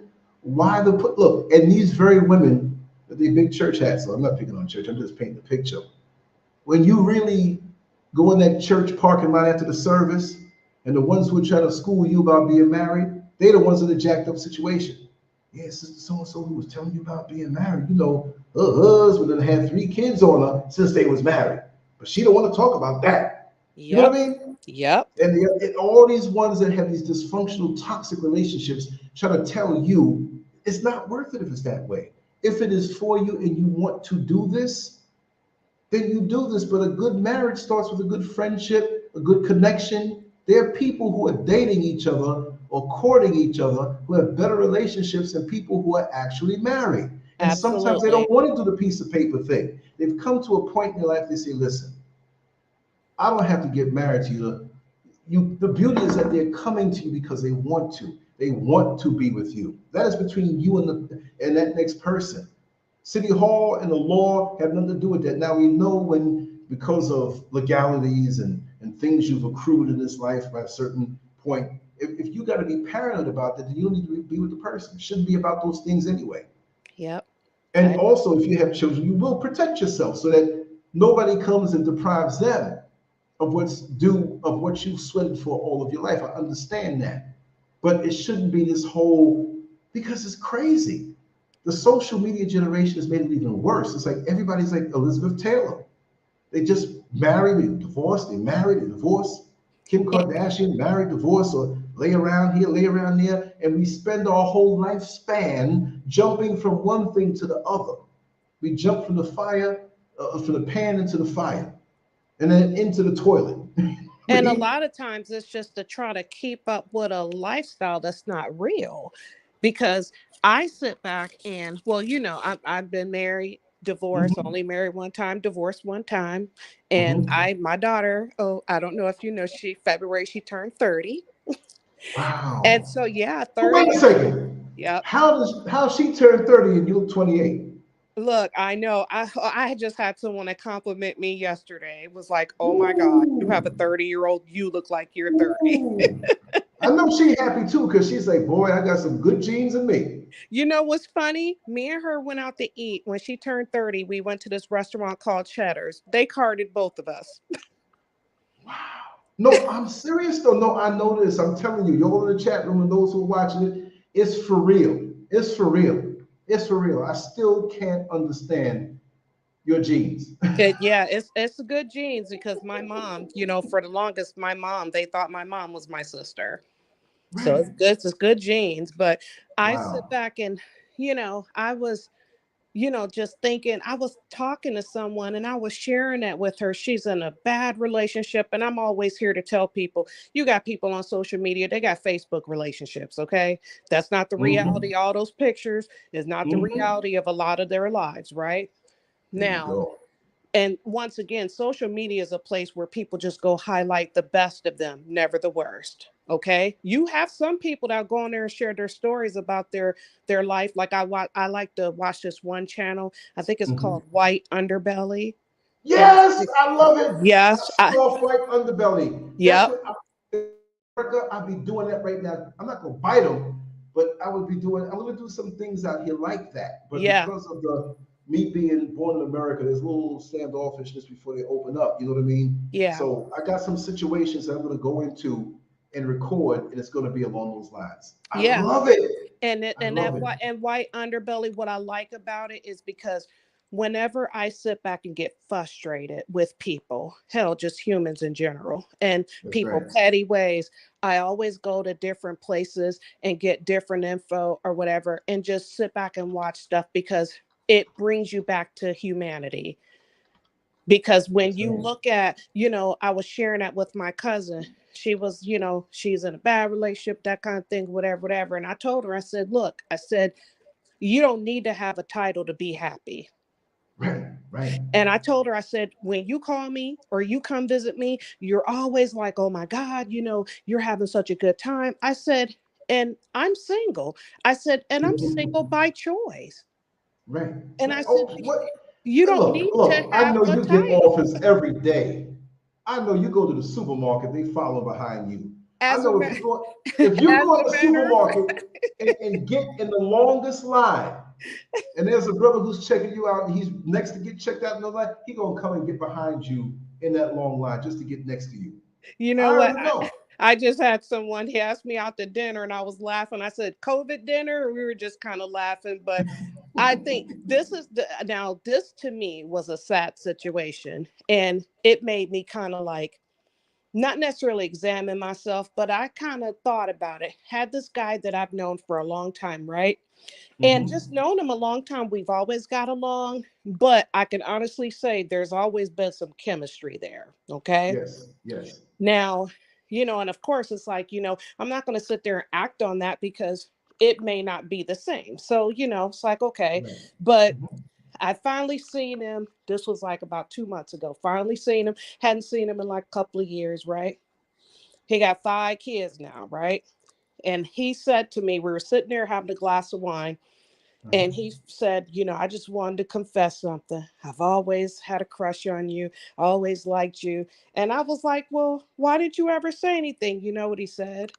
He said, well, I just looked at the fact that you went to college and all I did was go to a trade school. And I looked him in his face. I said, you know what? That makes me so sad. I said, Yes. because you were looking at criteria and you've known me. I said, and you know that I'm not like that. He sat back and said, but he just didn't feel good enough.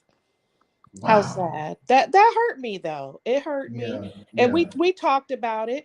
And when he, Man. he was like, hey, that kind of thing. And he understood. He was like, yeah, he said, I didn't sit back. I said, you basically killed that opportunity because you lacked the confidence. And I said, I get it. Right. I get it.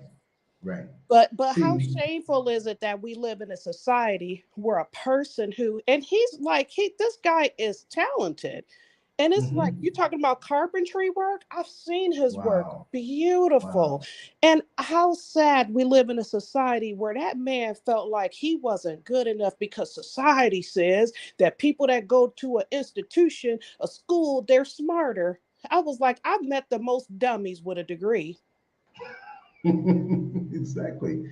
Right. It's that, wow. I'm But do you know sorry to how hear that. hurtful that's kind of, and that's the thing. Yeah. It's like that's the reality. That was hurtful because I felt like, you knew I was a good person, you knew I was cool or whatever, but then I think about it, hell, I probably would have 5 kids, so I'm good.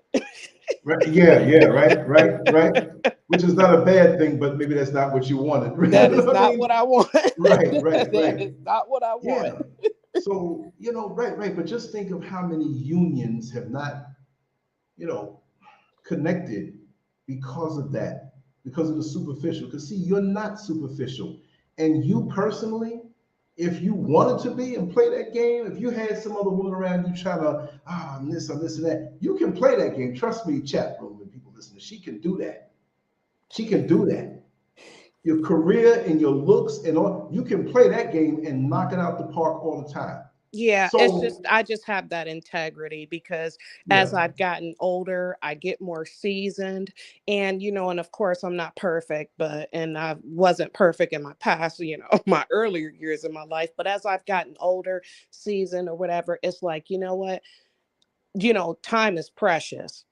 yes, it is. And And to sit back and waste someone's time. Like I had the guy who tried to talk to me, hey, maybe we can go out to dinner. And it's like, you know what? Thank you. I'm flattered. But you know what, though? I'm just not right there. And it's nothing wrong with you.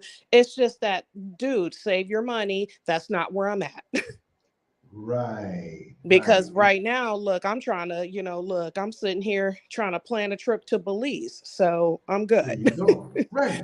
And these are things you can do for yourself.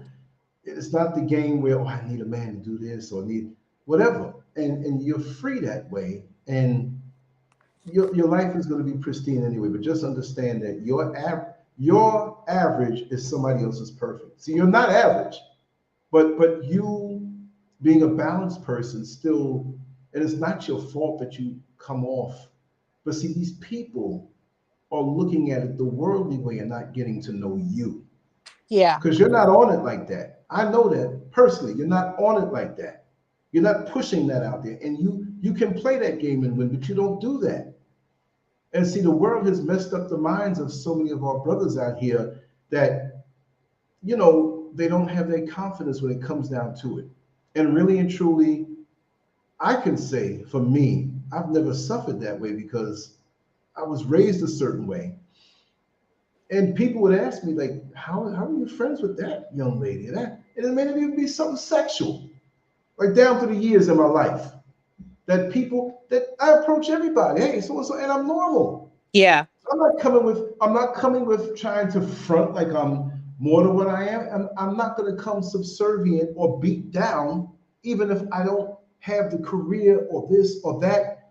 We're going to talk on a human level. Right. And see where it goes from that. And you could sense that in those days. I wasn't looking to go after your pocket, or you live over here in this zip code and you drive this kind of car. That was irrelevant. When I connect with somebody, it's straight up with me and them. It's a human connection, and that's what makes it pure. That's what makes it pure. And these days, that's what's wrong with our society. To be honest with you, people don't have pure connections. You have people that sit back and do stuff because they have a motive.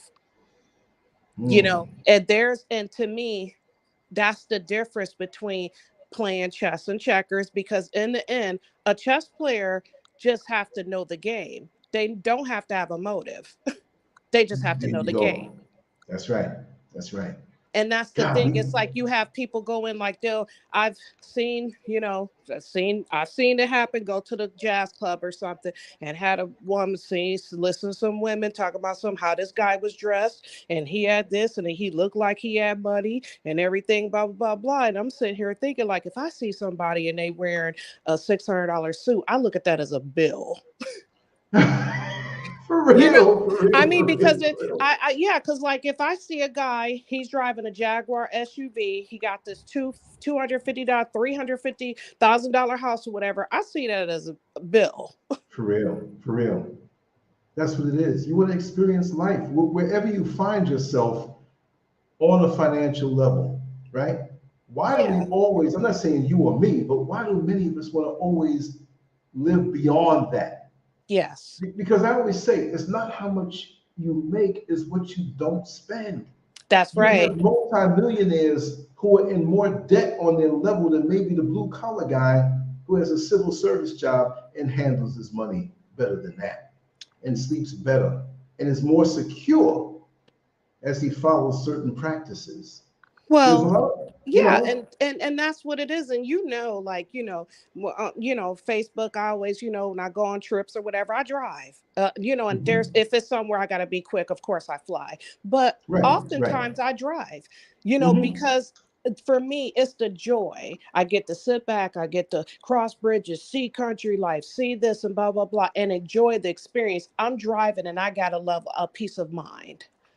Yes. And that's something to me that's priceless. I don't care about no $300, $400, $500, $600 plane ticket or whatever. I just love the peace of mind. Beautiful. And the time spent and the time to air out. And it keeps you grounded as you see life and you see how other people live, and it makes you appreciate what you have. Yes. And you see things and you see different types of people. It keeps you grounded. It's like you working in the jail or driving a bus. I couldn't help but stay grounded. Real people in real situations. You see them getting up and going to work and coming home. You hear their conversations. They speak with you. You see somebody at their lowest moment, they're locked up. It doesn't mean that they're a bad person, but that may be a low point for them if they're not a career criminal, right? And then you get to know them and say, man, this person is really valuable. So we're all going through a journey and different roads, inroads and turns. And sometimes we make a bad choice and go up a road we shouldn't have gone, but we learn from it and become a better person. When it and life is about you knowing you, because for me it's like, you know who you are, you know where your heart is, and you know what skills that you have. I have been on trips to go different places. There's been trips on where I have assisted. There are trips where I was just in awe, like, wow, they have a wonderful life, kind of thing, or whatever. But it's always sitting back and seeing someone else's life and their journey. And I'm not an envy person. I've never would sit back and envy anyone, because I believe that our life is for us. Yes. You know, just what I was saying about that guy, you know, it may not have worked out then, you know, how, like I said, would end up with 5 kids and would have been miserable. But that's the thing, it didn't happen. And it's like, it didn't happen for a reason, you know. And so it's just being able to, I appreciate the small things. Yes. That's You know, beautiful. and like you said, it's like, I am never the one to go online and, oh, you know, this person's wearing this and they're wearing this, and I sit back and look at some of them prices, like on Gucci, like, really? It's crazy. It's really crazy. It's Look, I had someone that bought me, it was the Louis Vuitton. It was like $3,000 Louis Vuitton. I told him I feel nervous with that purse. I am serious. Folks are eyeballing you. You got to be careful where you go with it. You go certain places, you got to leave it in the car, put it in the trunk. Now you're a target. Now if you dress down and have that bag, folks ain't gonna believe you. They're gonna have an attitude at you now because of the life that projects. You live well, but you know, some people just. And that's the scary part about it, Lance, because I carry it, and how I carry myself, people are like, we know it's real. And so I'm like a jack victim. Like, here you go. Exactly. It always look. I had a situation out here where, as peaceful as it is out here, I was being set up that they can snatch my stuff. See? Yeah, even as peaceful. I mean, crime is low out here, but it was at the mall, high up in the day, 2, 3 o'clock in the afternoon, bright, sunny, everybody busy. And this young lady walked up, and she had about 4 or 5 kids with her that were around, not the same age, but one after the other. And it's obvious that she made them look dirty and hungry. It's a hustle. They do that out here. And see, so you can tell that, well, this guy looks like he's American. He's a little too fat in his complexion or whatever. They overhear you talk, your movements. They know. Yeah. They even pick the state. Hey, my brother, I know you're from New York. I know you're from New York. I'm like, yeah, okay, I'm from New York, right? So I'm sitting there waiting for an Uber, and there was a few steps down, and it was this little landing, and it had like a ledge, and you could look over into the parking lot. So I'm looking for the Uber to come, but he called me and said, 15 minutes.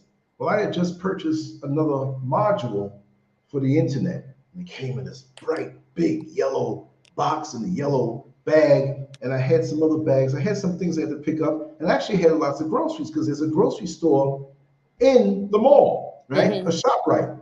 It's not affiliated with the one in the United States. So I had all these bags, and I just had shorts and t-shirts. That's all I wear out here.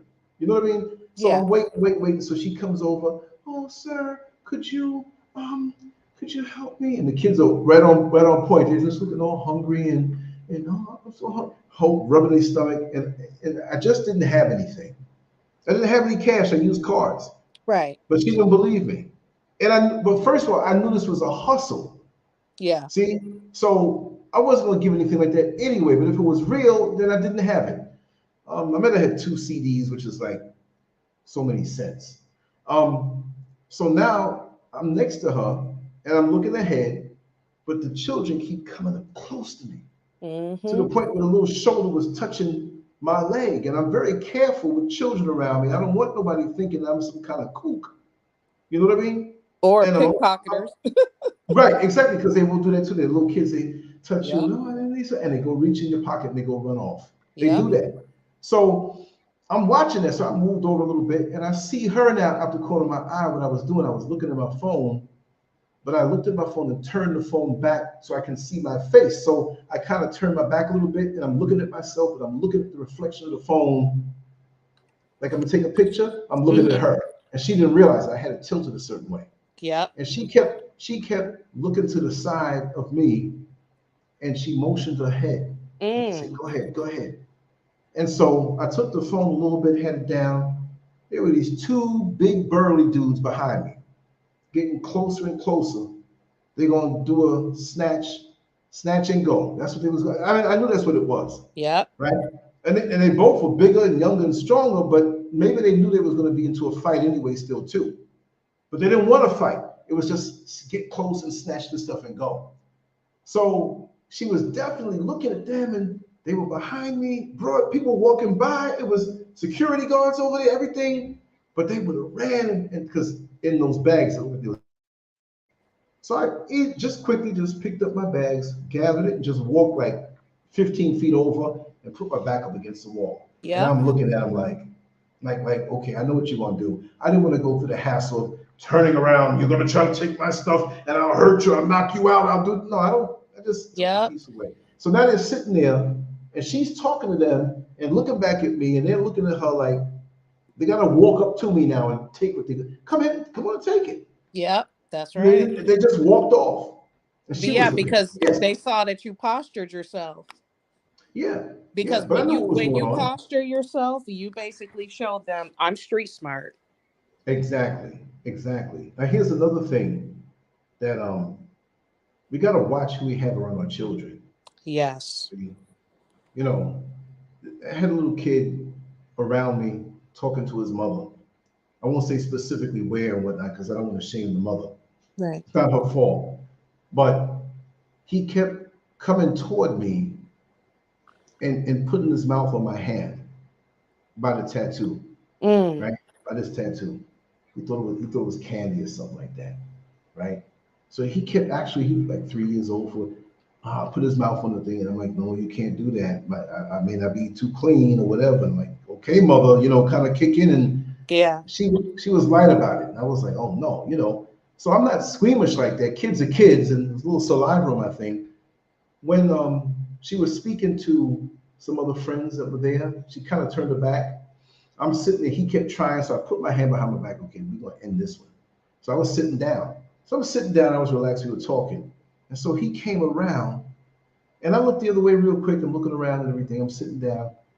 Homeboy opened his mouth, walked up between my knees, and was trying to put his mouth between my legs. What? I'm like, whoa, I shoved him back. They saw the shove back. I didn't shove him to knock him down, but my hand went out. It was the boy, what you doing, shove.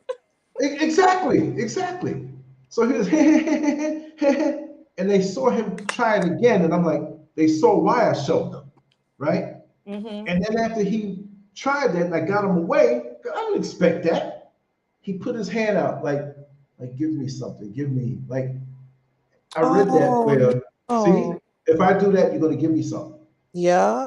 Who has him groomed like that? And he kept looking, like when he was yanked away, he kept looking like, I gotta get to that part of his body because I can get something. He didn't say that, but I saw that his hand was give me. Because and unfortunately it does make you think that there's some there, because as a mom, when my daughter was little, it's like not to like let her go and by a stranger or in their face or touching them. I keep my baby close, but then again, I was always a protective mother. I mean, even my daughter now 30, she says I'm a stalker, and that's good. I'm a stalker. That's good. I told her, I said I switched titles. Right. Once you got past 21, it went from mom to stalker. I'll take stalker. That's right. That's right. But when they're little, just little kids, you want to keep them by you. And because, you could find yourself in a situation where, like, say, for instance, you push, told them like, hey, what are you doing kind of thing. You got some people that just don't like kids. And that could put you in a situation as a parent, your kid go by and they don't like, and they shove your kid. Now you're ready to fight. But I think for me, her not even being attentive of that child being around a man like that was very telling within itself. Jasmine, keep talking. It's pouring down raining, and I'm just going to close a couple of windows in this apartment. Okay. No, keep talking. I'll be right back. Yeah. But yeah, it's just one of those things where as a parent, you always want to be attentive because, we live in a cruel world, and especially now with the human trafficking going on, you never know uh, I always kept my baby close because, I've always been protective like that, really possessive. So I'm a Scorpio. So it's one of my traits, possession. I'm really possessive over someone I love. So I could hear the rain too. Well, oh, I wonder how long those downpours are. How long do they last? I like your studio too, Lance.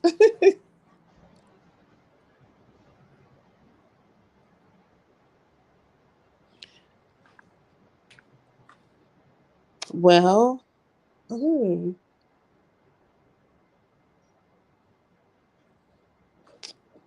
I actually like this room, at least from my phone. It looks really good. Hmm.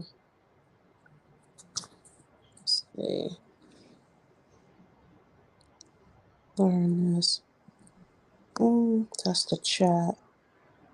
Oh, I seen someone say true Scorpio here also.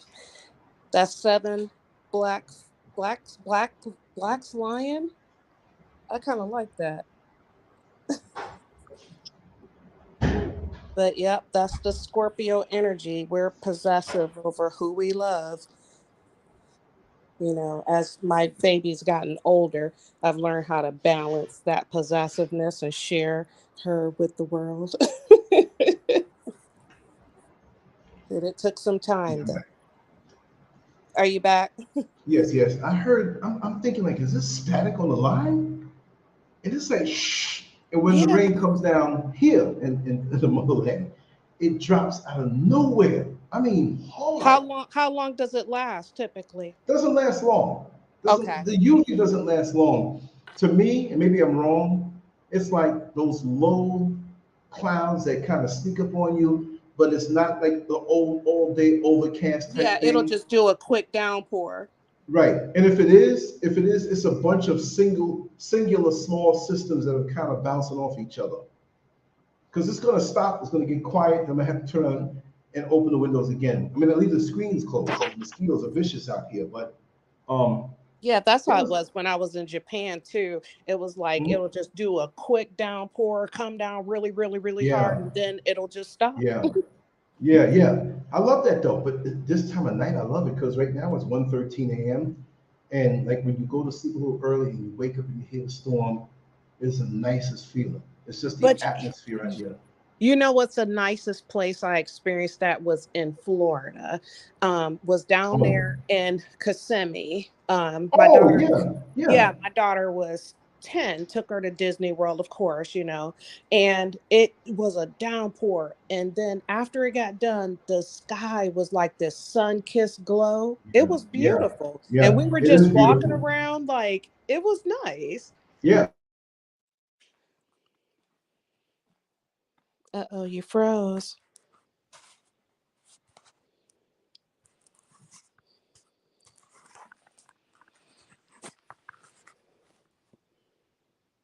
Are you there?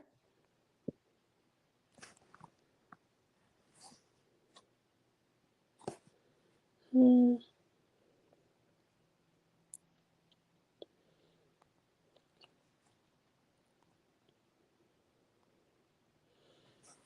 Um,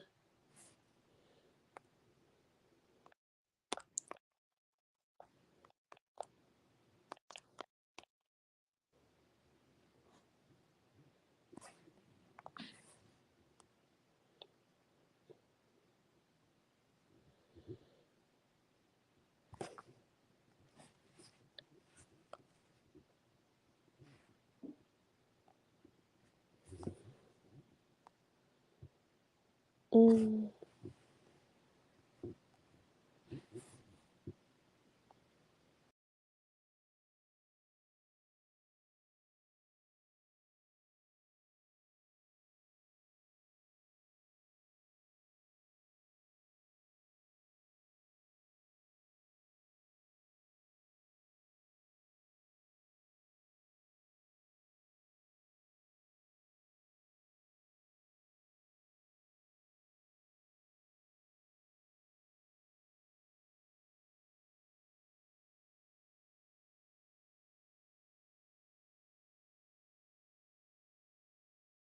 Okay. Can you hear me now, Jasmine?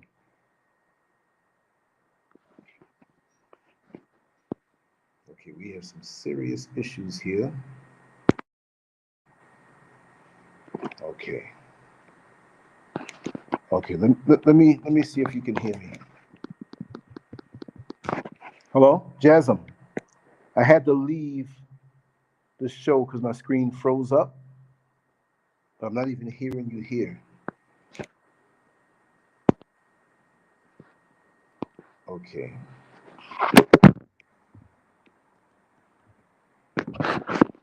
Let me go to the chat room.